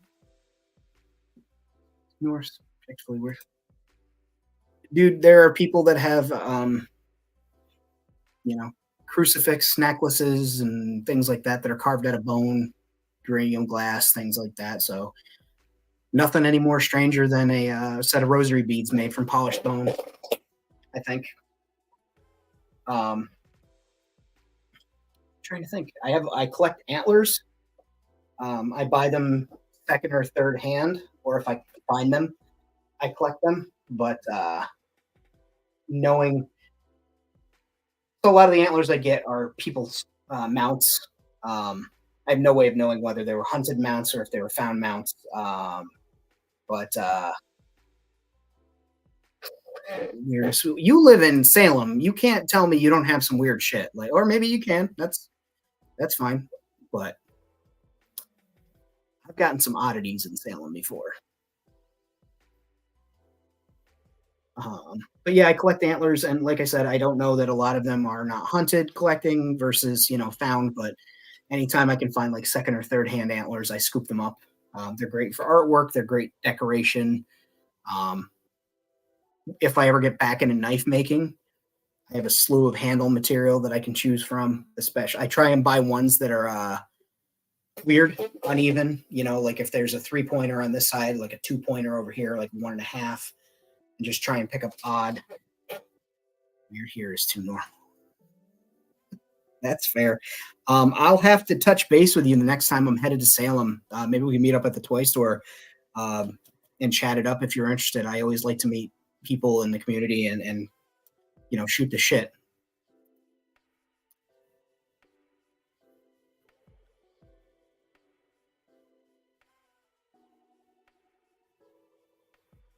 Yep, yep. I have it says it was ethically sourced from a farm. It's a tanned and weatherized sheepskin that I used for camping, that I lay underneath some of my pads sometimes when I go out. Tank, you said you're a couple hours south. What are we talking, like Boston south? Or are you talking like further south than that? Like, no, Gloucester's only half an hour from Salem. It's my favorite town, by the way, Gloucester. Every opportunity I get to go to Gloucester, I go to Gloucester. Providence. Okay, so you're Rhode Island. I often hit Connecticut, and we're right near Rhode Island. We will usually go to the New Haven Food Truck Paradise and the IKEA there and all that. And then I found that there's a Savers near there, so that's been a place that I've been hitting. And yeah, I'll have to let you know when I'm down that way. Okay. Look at me organizing an East Coast toy world builders meetup here on Halloween night on my YouTube live.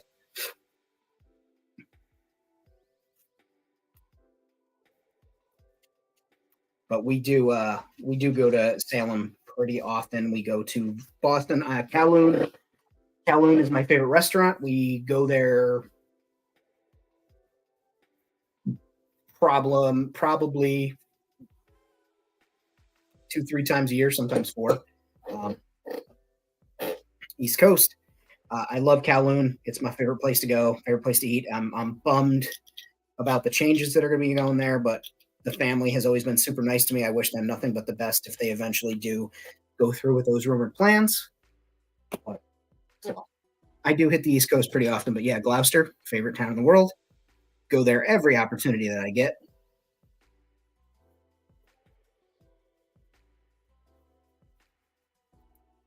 And I'm going to go ahead and do this for you guys. We're going to change the tunes. We're going to make it rock.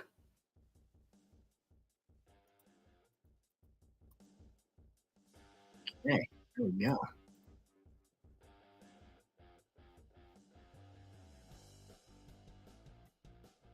And just getting all these little barrels and shit primed up. This actually, like, this was on my list of things that I wanted to do today while I was working, but just it was nonstop chaos today. It's Georgia. Jorn, if you ever get out this way, even over to like Pennsylvania, or even if you make it as far as New York, let me know. I usually am pretty flexible when it comes to the opportunities to shoot out, meet friends, or like go to toy shows or something. My friend Andy, actually, he was at New Jersey. What was it? New Jersey Toy Convention or something a few years ago, and he had asked me to go, and I completely forgot. So the day it happened, I mentioned to my girlfriend Kenny. I said, Andy's at this toy show in Jersey, and she's like, "Well, let's go." And I was like, "Yeah, we'll go surprise him." Told him that I wasn't going. We went there, and I showed up and surprised the hell out of him, and just had a great time at the toy show. We went and got some food and knife making. What would be the best way to sharpen a whittling knife without a whetstone? Another sharp knife. Verily, I heard Thor. Very, very, very, very, very, very carefully take another sharp knife.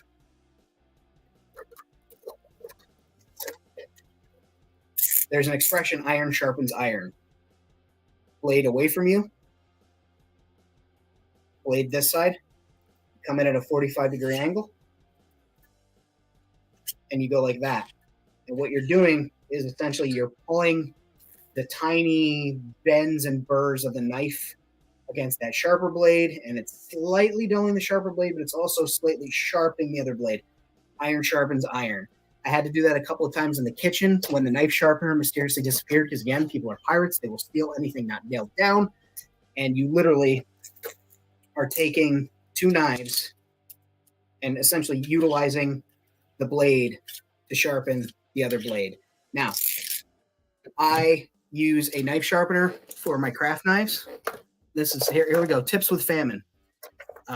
Because I cut a lot of foam when I cosplayed, I have countless knife sharpeners. This one's okay if you need a quick just edge on something, like you just put it in there and boom, I've got a nice clean sharp edge. But my favorite knife sharpener in the whole world is this one from Smith's. I recommend it. It's the Smith portable version. You saw that one was orange, and so I don't lose it. This one, because it's gray, I have a few of these. I keep them in my backpack for my camping knives. This one stays with my hobby stuff. I put a pull on it so I could find it, but it comes with a coarse pull. So you run it through there a couple times to sharpen, get the burrs off. Then a fine pull, and then it's got a piece of blade steel, which is what I normally use to sharpen most of my kitchen knives and things like that instead of a whetstone. I don't have that much dedicated time to do it, but use that to sharpen your blade. And also, if you have scalloped edges, you can get into those scallops with the curve. Nice little rat tail design, makes for good sharpening. Man, Tank, my girlfriend's a spooky chick. I'm not going to bust your balls. I'll be flirting too. Salem's great. Salem's just a really good town. I usually only get political on my channel when it comes to basic human rights. You know, like people are people and you can't deny them that. But I am so glad that your mayor and the guy that was running in Salem that wanted to do it with witchcraft, getting rid of all that stuff, would have killed tourism and like the lifeblood of Salem and what made it cool. So I'm so glad, from what I understand, that person did not win.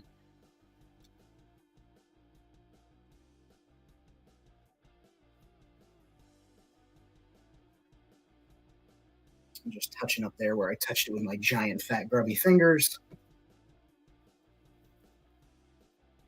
Well, you guys are keeping me motivated tonight.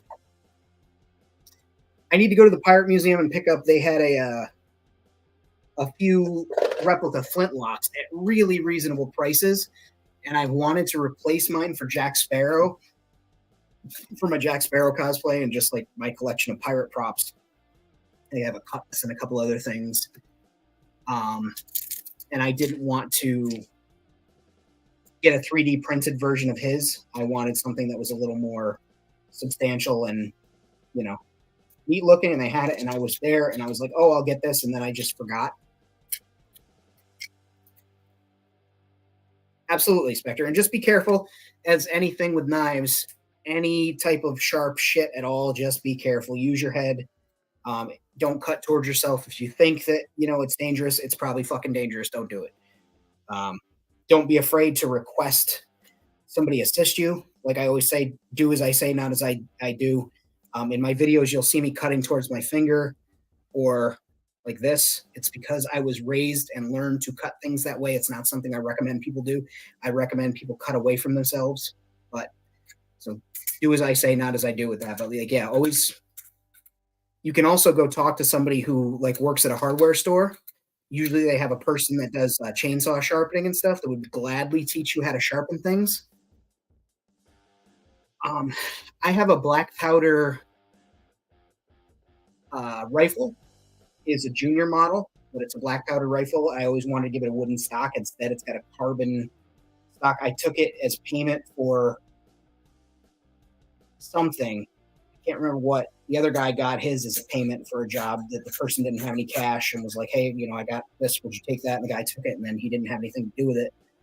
Well, that's good. Always carry that with you. Always know. But yeah, I highly recommend, like I said, you know, just be careful. If it seems dangerous and dumb, don't do it. You know, trust your gut. Because you only get, as far as I know, you only get one set of each. So trying this as well.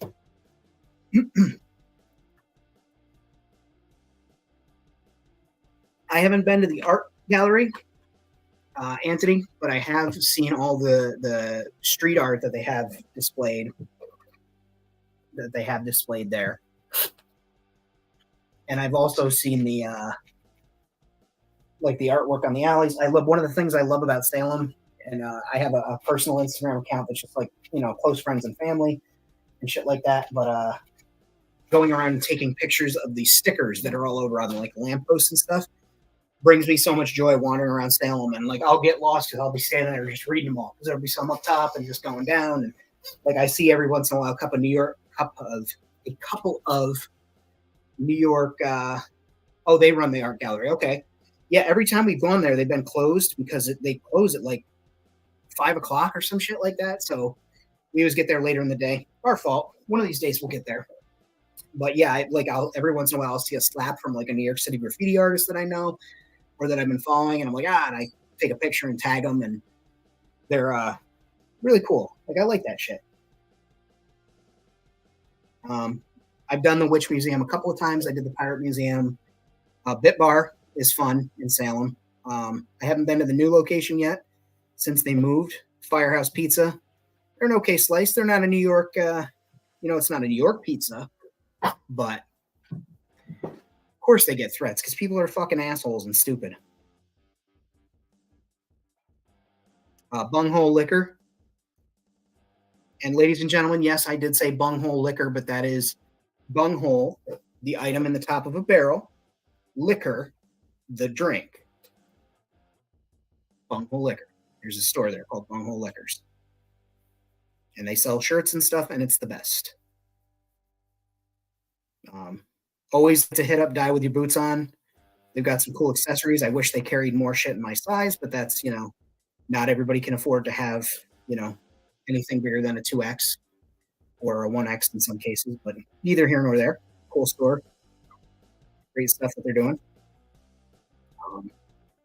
Turner Seafood is good, but lately they've been kind of weird to like alt people. My girlfriend is alt and colored hair and piercings. Just me, I've got nose rings and shit. It's good food, but they've started to behave weird to the clientele, and it's strange because it's like it's Salem, bro. Like, how can you not expect to see somebody with purple hair and nose rings and stuff? It's very strange. Yeah, exactly.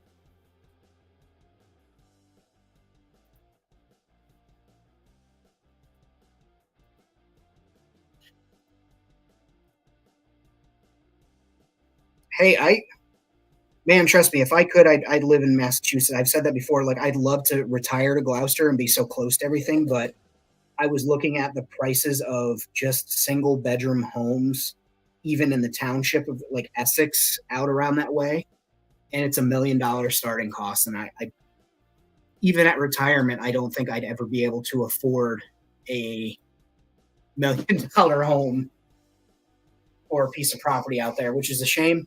And I'm not one of those guys like I'm gonna grind and work my ass off. Like if I'm gonna retire, I guess I'll just have to take vacations out there to Gloucester and not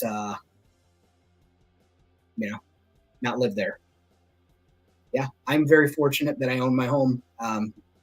It's in my family. House is set to be mine. Very, very, very fortunate. If I didn't, if the house wasn't coming to me, I'm not sure what I'd do because rent is so goddamn high, and I make a pretty good wage for what I do. Plus, I get to work from home, cuts down on fuel cost, cuts down on maintenance on things, and it's shit's ridiculous out here. But again, I do things frugally when I can. Like I say, all my toys, I buy them at a low cost when I can. Do a lot of trades. And for those that are still here, be sure to hit the like button. Helps the video, puts it in front of an audience. You guys really do help me build up my audience when you come to these lives because YouTube sees that and they go, oh, people are watching this. Let's boost it up in the thing. And oh, people are liking this live. Let's boost it up in the thing. So I always appreciate when that happens. Arizona. Yeah. I would have sold my house in Arizona just for getting out of Arizona. That's me, though. It's fucking hot there. I have a good friend that lives out there, and she posts her stories, and I see the temperature out there, and I'm just like, fuck. And then she shows the sandstorms, and I'm just like, how? But then, I live here in upstate New York. We get blizzards. We get, snowstorms. Now we get giant clouds of smoke from Canada wildfires. We have our own wildfires. Really? More snow than New York. Holy shit. I've learned something new. Wow. I don't like that. Cancel that. I don't. Either way, I don't want to be out there. The shit's cold. Snow bad, too hot. Don't want.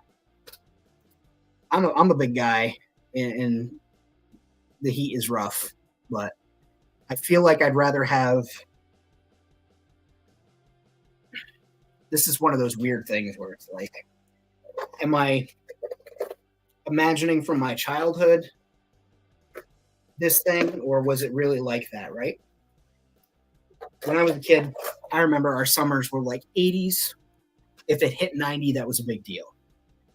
I remember that. Like they wouldn't, the park pool would be open, but they'd be like, you know, stay off the sidewalks, be careful on the roads, walk on the sidewalk in the shade if you can. Like they give all these warnings and stuff. And now it's like our summers are constantly super oppressive, heat, high humidity, weird, weird weather, right? Big storms. Like we used to not get huge thunderstorms. Thunderstorms were a rare treat. You go outside, you'd see it. We get heat lightning and stuff, but it was bananas as I got older. Just like these fucking storms move in, and they're getting worse and worse. And the same with winters. Like we used to have huge blizzards when I was a kid, but it would be like one a year. Now it's like, oh, we got another blizzard coming through. We've got another major nor'easter coming through. And it's just getting worse. And yeah, climate change is like a real thing. And it's crazy to witness it happening live in my lifetime. Like, that shit's wild to me. Yeah, crazy. Like, we've got a world where now we get giant smoke clouds down from Canada, and that's just normal. We've had, at least that I can remember, 4 once in a century storms, once in a lifetime storms that have completely destroyed roads and bridges and fucking buildings and houses fall down mountains out in Delmar, which is only like 4 or 5 minutes out of Albany.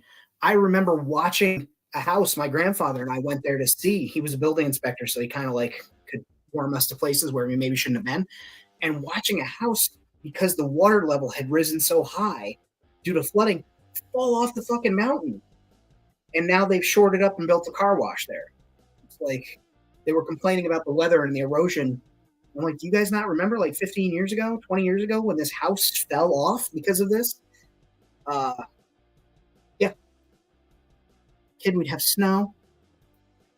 Let's see here. Yeah, and that's the thing too, is like we get the snow, but it'll melt and it'll saturate the ground. It'll freeze and it'll melt and it'll saturate the ground and make super bad swampy roads and stuff. But when we get snow, like we're getting snow. Yeah, exactly, Homer. It's precisely what it feels like, and it consistently happens that way. And it's like I think about, my nieces and nephews, and I'm like, yeah, the worst weather you've had so far, buddy. But what can you do? They apparently fixed the hole in the ozone layer, and they were like, all right, we're good.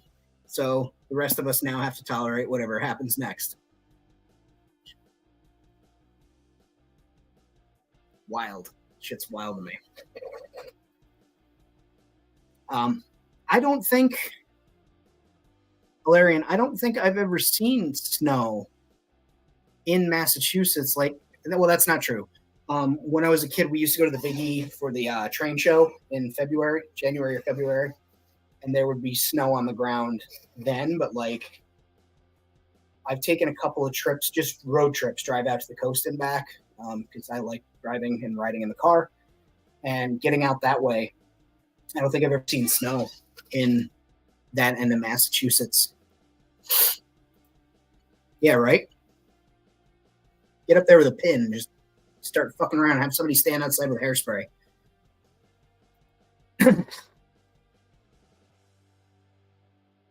Look at that. I got everything that I needed to prime done. Thank you, guys. You guys are very helpful. Well, I had to touch up that little end because I had to stand it on that. So we'll do that right now.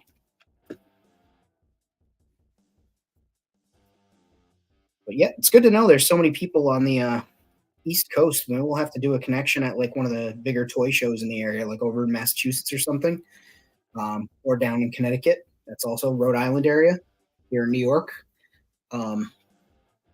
I certainly I can't recommend it because I don't know how good it is. I haven't gone yet, but there's a show. I had the little flyer here just a second ago. I was just looking at it. There is an upcoming toy show, November 5th. Oh, there it is. November 5th, Lake George Toy and Comic Show. It's at the Holiday Inn in Lake George. You can't really miss it. I don't know how good it is. I'm going to continue. I think I might go if I'm able to. Can't guarantee. Depends on how I'm feeling. Like I said, I got the sore throat. and I talk for a living, so gotta call audibles when I can and take a rest day or spend some time with my girlfriend or whatnot. I don't know if we're going, but we snowfall, snowdrifts, bearing cars, leaf litter. Yeah, it's very strange. Um,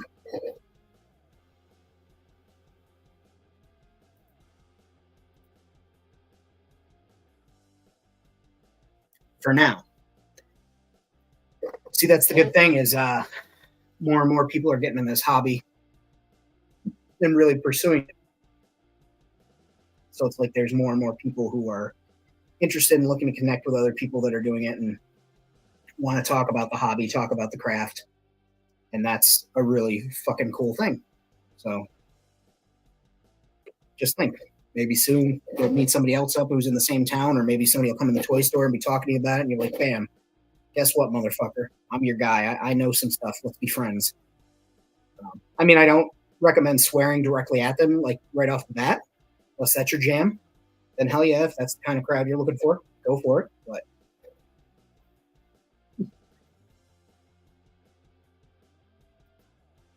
see, look at that world building, bringing people together. And you said you're in North Carolina. I've got family out that way in Candler, right near Asheville.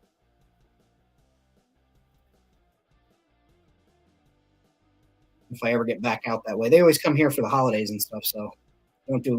It usually falls right around my birthday when my family goes out there, and I want to spend my birthday here with my friends and not out there.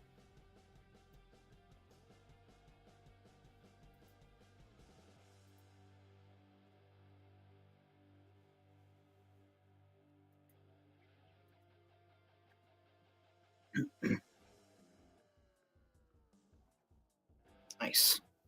Everything's got its paint on it.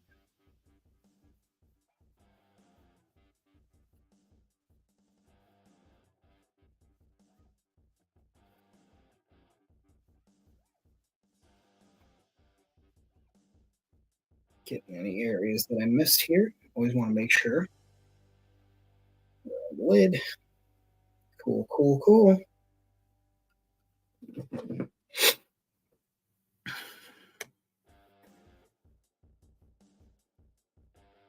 Okay. So so Raleigh Durham area then, right? And I've also got family in Charlotte. Can't forget them. My cousin did work for NASCAR for several years. I mean, dude's been in Sports Illustrated, TV documentaries and shit, like legit NASCAR. Um,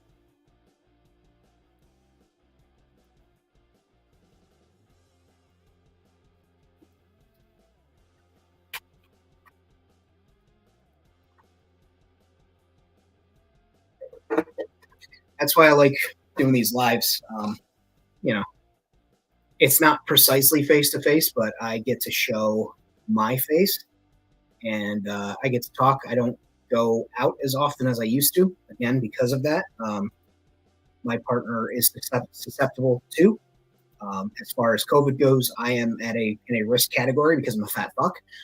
Self-proclaimed, not shaming anybody else, but that's my biggest risk is because I am overweight. I am at risk, so I have to be careful. And I caretake for an 80 plus year old grandmother who is in all the risk categories and shouldn't be exposed to COVID. When I got it the second time, um, like she immediately was able to get on the right medicine to help take care of herself. But I am always super careful. I'm like in my video when I went to Albany Comic Con, I had a mask on and I had a bandana. Bjorn, we will set that up.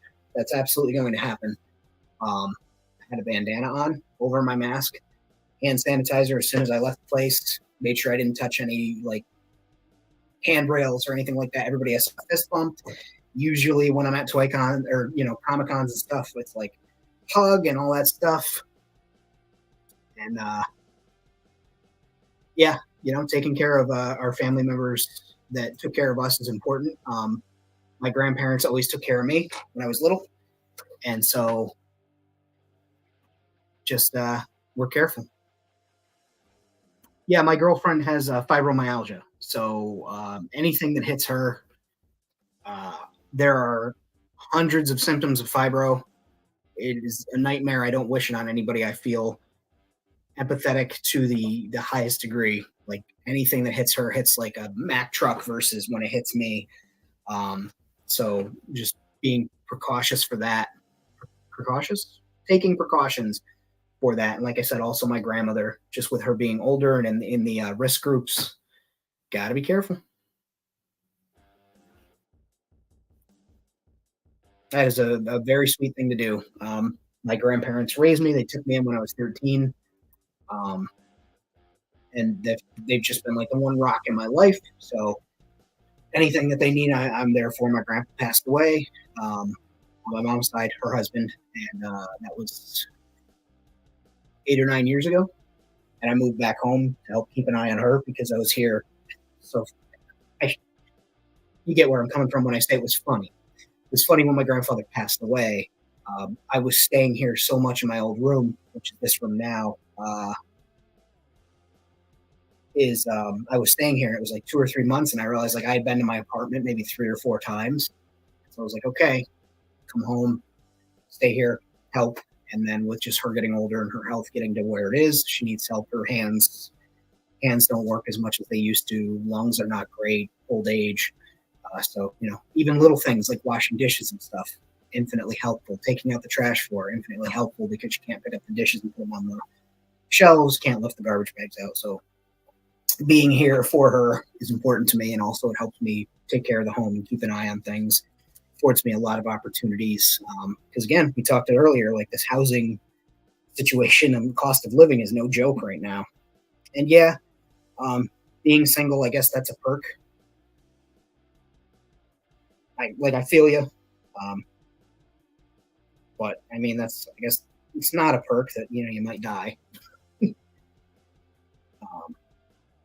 and I just keep an eye on things and help her out when I can. She's fallen a couple of times, and thank goodness I work from home, so I was able to immediately respond and take the right actions. But it's it's an interesting life, and it's not necessarily the life I thought I'd be leading at this age, but it's also one I wouldn't trade away for. So I'm thankful for that.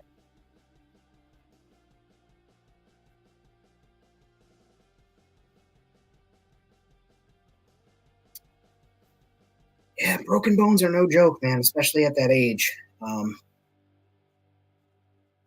don't envy that, and it's good that he's got somebody there to help take care of him and cares enough to be a part of that part of his life. When my grandfather he had an amputation surgery for his toe.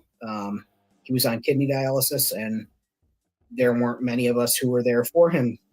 Besides me and my aunt would be there on occasion. My grandmother, that was pretty much it. You know, Nobody else was really lining up to help out with the dialysis treatments and all that stuff. So it's good that you're there and you know somebody solid to assist because that shit's important, right? And I'm child free. I don't want kids. I won't have kids. Plenty of nieces and nephews and stuff, but I know people always say like, fam, you're not having kids. Why? Jesus. They say, famine. Why aren't you having kids? Who's going to take care of you when you're older? It's like not my children's job to take care of me when I'm older. I'm going to take care of me when I'm older. Like I've been taking better care of myself. I've been trying to walk more often, trying to eat less portions, like eat less big portions. I got my stupid light lamp.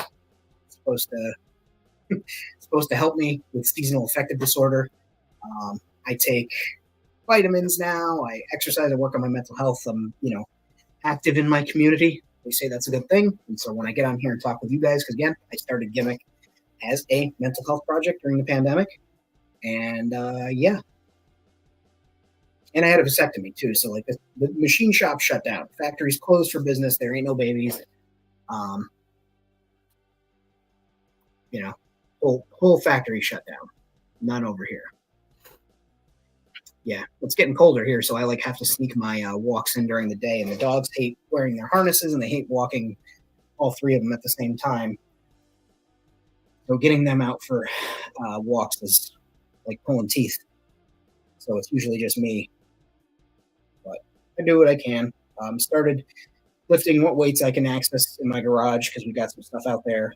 Just little things here and there to try and take better care of my health and my mental health and keep myself here for longer and take care of myself after I get older. Yeah, right. And also like a fucking cool robot is going to come in the future and be my caretaker and decide when I die. Like, isn't that what they have in Japan? Like those friendly looking robots now for elder care.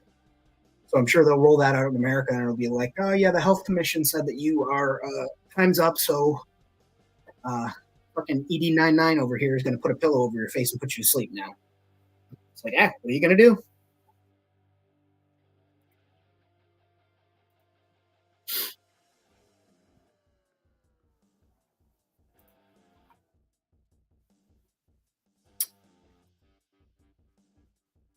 On paper, I get that, but here in upstate New York, it's so cold that it hurts.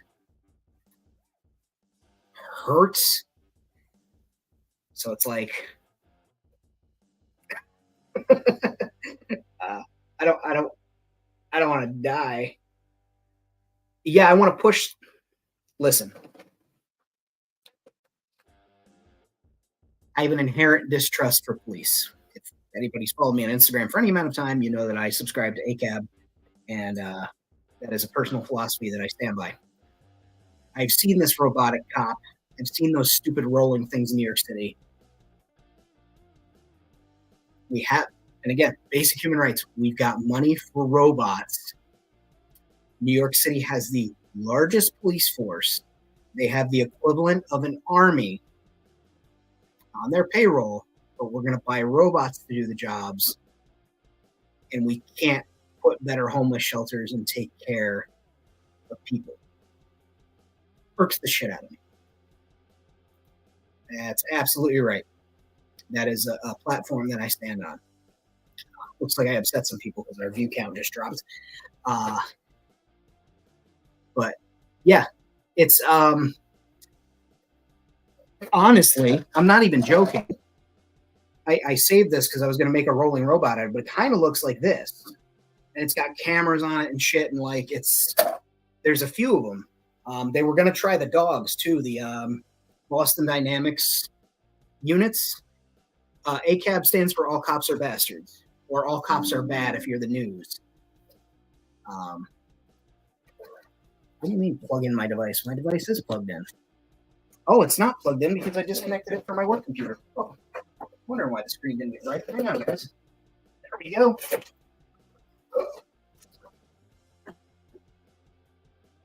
Better. I mean,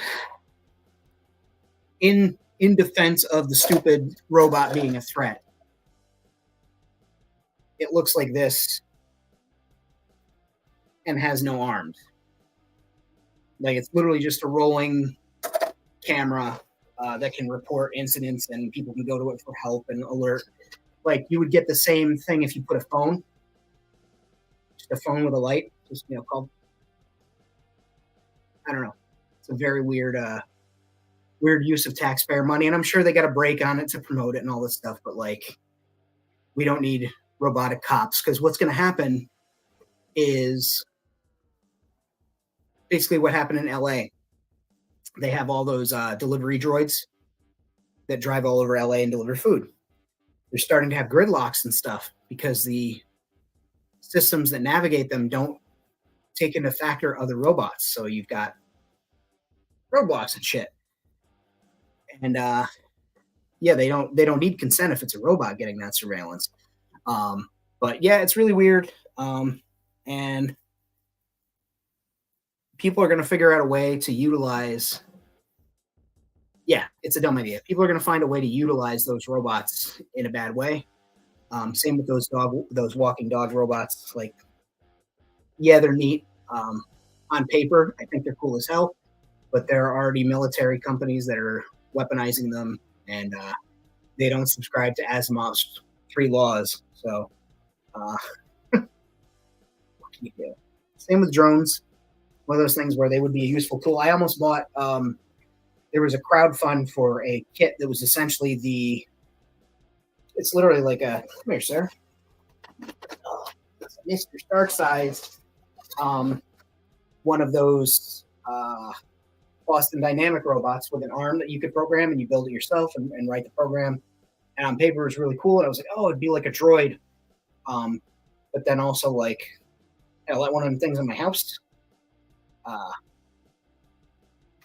So I already got three wonderful doggos. I don't need a robot dog.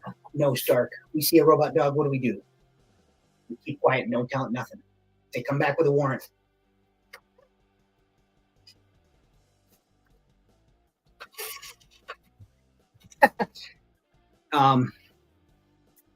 There's a T-shirt out there that I want so badly, and it's the Boston Dynamics dog, and it's a view of it like up like this on its legs. Like this stupid robot dog here. Just imagine this is the Boston Dynamic dog, and the view is this way, and it shows where the soft points are and the battery chamber is. Do with that information what you will. But yeah, I have no love for the police, and I also have even less love for spending money on things like that don't benefit. It's not a benefit for everybody, right? It doesn't help the city. It's just a PR stunt at best. Like, you're not going to see those things saving lives. It's not going to be like maybe one or two good cops, and you always see what happens to good cops. They lose their jobs because they report the bad cops, or they just quit the job because it's fucking awful, right? That thing's not going to pull a kid out of a burning building. That robot's not going to stop somebody from getting pushed on the train tracks. That robot's more likely to accidentally bump somebody and fall into the subway, or tip itself over in the subway, or somebody with a mental health issue might freak out when they see it and fucking push it in front of a train, and then you shut down the train line and interrupt train. Like, there's a million ways that it could go wrong. There's really no ways that it go right, except it's a rolling surveillance thing that can answer a question from a previous select answer. So I wish the city didn't have it. It's really fucking weird. And I throw that up there with like cop cars with cameras and stuff on them. Oh, big stretch, cowman. You're doing a big stretch, buddy. So handsome. I throw that up there with like the cameras on cop cars and on street lights and shit like that, where they just mail you a ticket. It's not okay.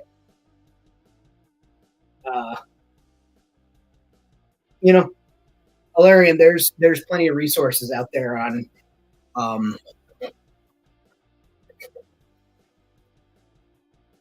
ways to disrupt the observance and use of those types of items. Do with that what you will. Message me on Instagram. I'm sure I have some resources somewhere about that out there. But I don't think they're the threat. I think when they start rolling out those Boston Dynamic dogs, and they start utilizing, like drones with dropping things in and shit like that, and sending the robots in. What was it? iRobot. I mean, 1984 is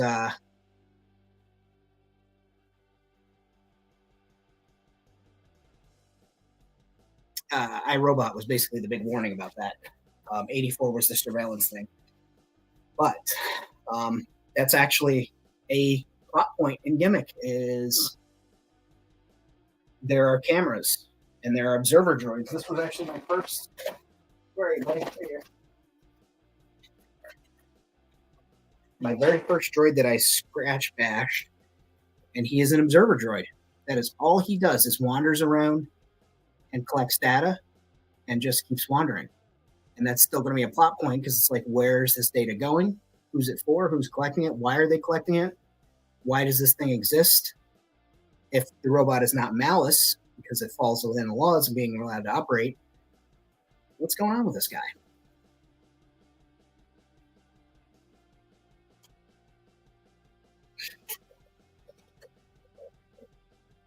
Hell yeah, man, make some customs. And this, for those that were watching and were like, why is Famine got a butt plug? It's actually there's a piece here with two ports, and plugs into the car charger and you put your iPhone or your Android charger in there. But it looks like one of those stupid cops. So I was like, yeah, there you go.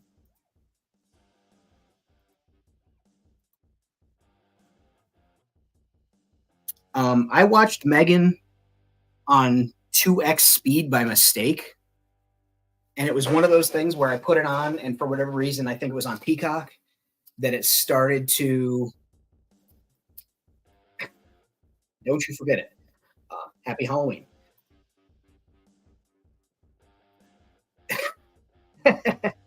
um, it was one of those movies, like Peacock started to play it on 2 speed, and it didn't even occur to me. So, like, I was working on something. I think I was sitting over here, maybe I was reading or whatnot, and like immediately it finally clicked that the shit was going super fast. And I'm like, what the hell? And it was like almost towards the end of the movie. So I put it on normal speed and I was like, it's kind of boring on normal speed. So I put it on super speed. But that was an interesting movie. Fun, weird, and another one of those cautionary warnings. And so my dad took me to see, you said Child's Play. This plays into the whole AI robot thing. My dad took me to see RoboCop and Child's Play in the theaters when I was 3. Probably 3 or 4.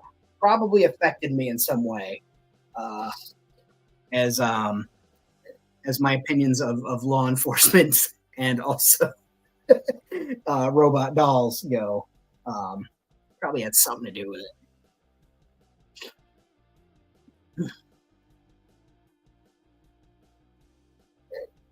And that's why there's also mechs that will be in Gimmick. I do believe that there can be a safe union of technology and mankind, or alien kind or whatever in the world, and part of that shows in Gimmick with what I'm doing. But like, do I really need an autonomous? And it's like, maybe it's the old man in me yelling at the cloud, like, do we need a robot to walk around and answer questions? Well, yeah, you can do it for 24 hours a day. Think of what that frees up somebody else to do. Well, it frees up somebody else to go for work for somewhere else, right? We don't have this world where, these jobs are created and then I can stay at home and make toys all day and sell those on the side. Like, I think that technology and mankind can coexist. I just don't think that little robots rolling around while there's people starving on the streets is the way to do it. Something like I liken it akin to cranes. I don't know if anybody ever read. Yeah, yep. Hold your. People miss the mark on Starship Troopers. They think it's just a neat movie, and that whole movie was about the propaganda machine and all that stuff. But I digress. If people ever read up around the riots and strikes, the worker strikes, because of the introduction on the docks of cranes, one crane operator replaced 200 workers, right? So of course people are going to be pissed. What happens when these machines that they start building, replace 50 people at the slow kind where you have to go to work, and that's the kind of cyberpunk dystopia that we live in. It's the slow kind where we have to go to work. Robots are making artwork, stealing artwork to make prompts, and we have to go to work. But I think about that. Like, we start rolling out these machines, and yes, they are great. Like the tractor trailers that are self-driving, I think those could be a huge benefit to society once we've worked out all the bugs, crashes, things like that, human error. But it's like, do we go to universal basic income? There's so many studies that say universal basic income enriches lives, boosts productivity. People actually want to work. Their needs are met. These are privately funded UVI programs and studies, but the research is there. I don't know about you, but I feel like if you were taking copious amounts of money out of my check and paying for utilities that maybe never got used or whatever, and putting that money into, say, more weird pet projects and stuff. I'd much rather have it go to helping to pay utility bills, helping to, for other people that can't. That's me. That's my personal belief. Um, but I feel like a universal basic income would be a great way to offset the advancement of AI and the use of machines, like automated machines to do jobs. It's going to be like the crane operators where one machine can replace 200 people. Those days are coming, and it's not even like, oh, panic.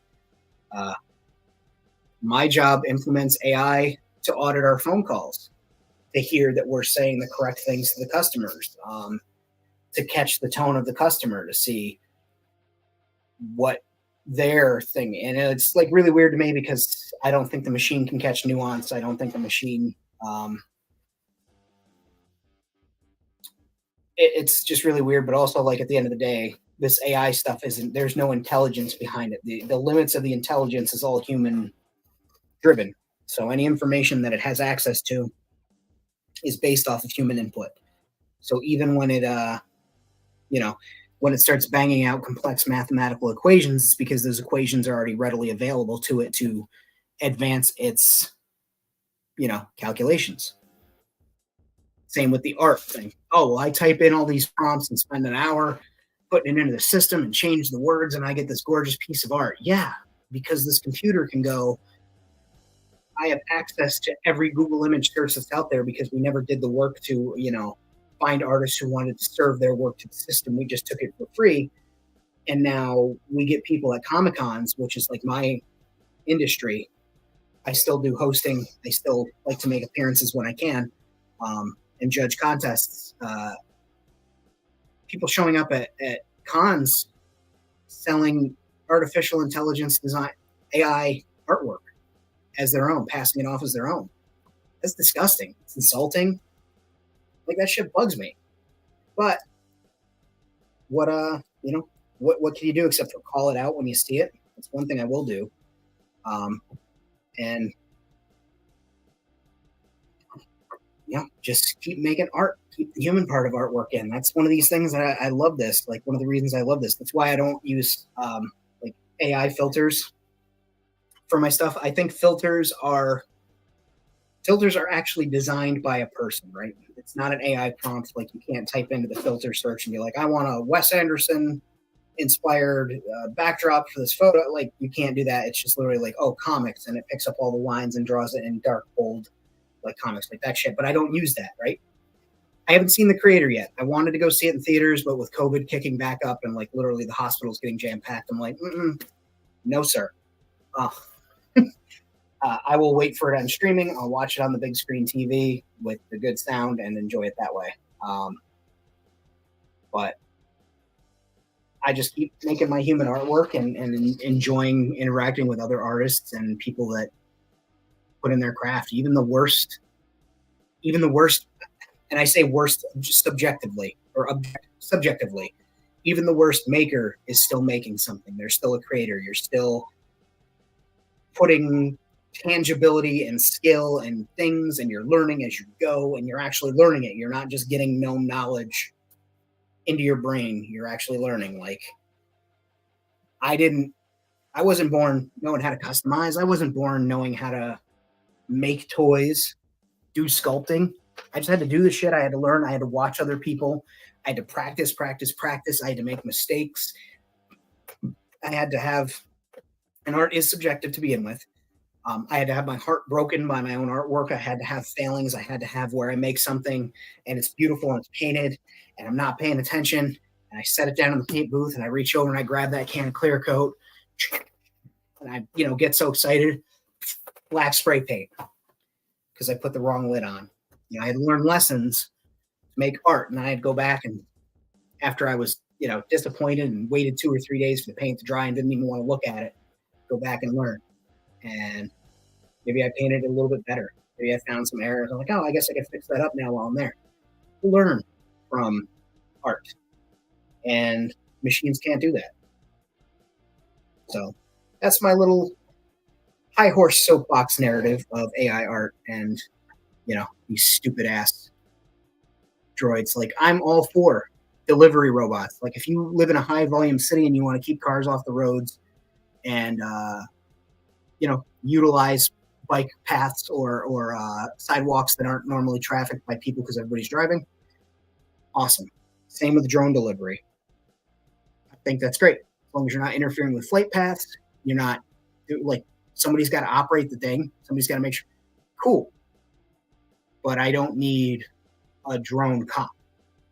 Are there going to be drone firefighters? Like, why aren't we funding that? Why would we maybe not risk a life and send, a robot that can get closer to a fire to deliver water more accurately? To whereas the firemen are running the hookups and helping direct these bots from their stations so that their lives are maybe at less risk. Where if a human needs to go in, at least then a human can go make the decisions, but the robots are out there, spraying the water. Like, why aren't we funding shit like that? Instead, no, we always seem to go towards the militarization, make it a weapon in the war against crime, or the blah blah blah against this or that. Like, maybe we turn those robot dogs into fire resistant dogs and we send them into fires to like help people navigate out of a building. I've seen the fucking things do backflips. Maybe you can't do that in a burning building now, but if you prototype enough of them and do it, instead of trying to make one that can fight a war in the desert or fight a war in the city. He's a creator of Cyberpunk Red. He has a very famous quote that he said, and it's, if the technology exists, the streets will find a use for it. It's going to be the scary part.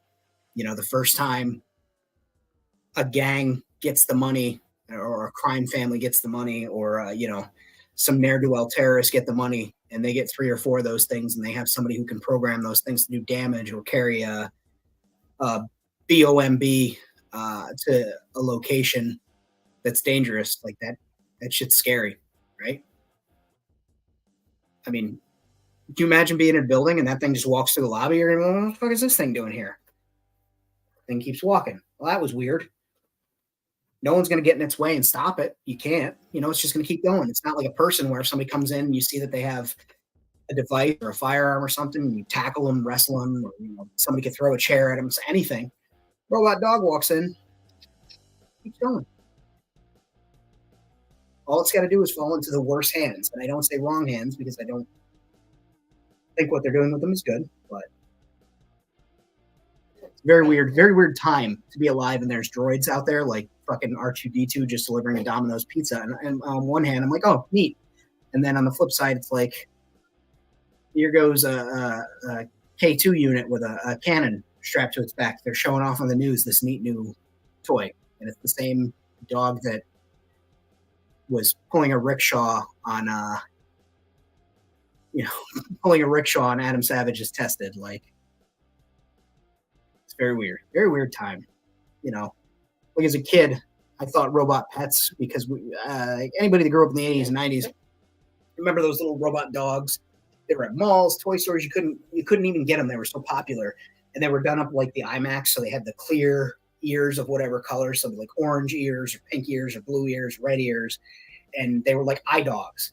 And people were gonna have those and fucking Furbies and stuff. And I was like, man, it's gonna be crazy. We're gonna be able to like have little robot raptors. And there was one that they were like working on. And I was like, people are gonna have robot pets, and it's gonna be neat for like people with allergies and shit, or people that maybe, they're sad about the idea of the dog dying, like, or they just maybe have both or whatever. And then it's like, wow, now the robot dog is learning to tackle somebody, or use a shotgun to open a door, or use its hand to pick a lock. And this thing can scale walls now, and they've got one that looks like a person and can backflip and jump and climb. And like, goddamn, it escalated right past the pet robots that everybody was going to have, and right into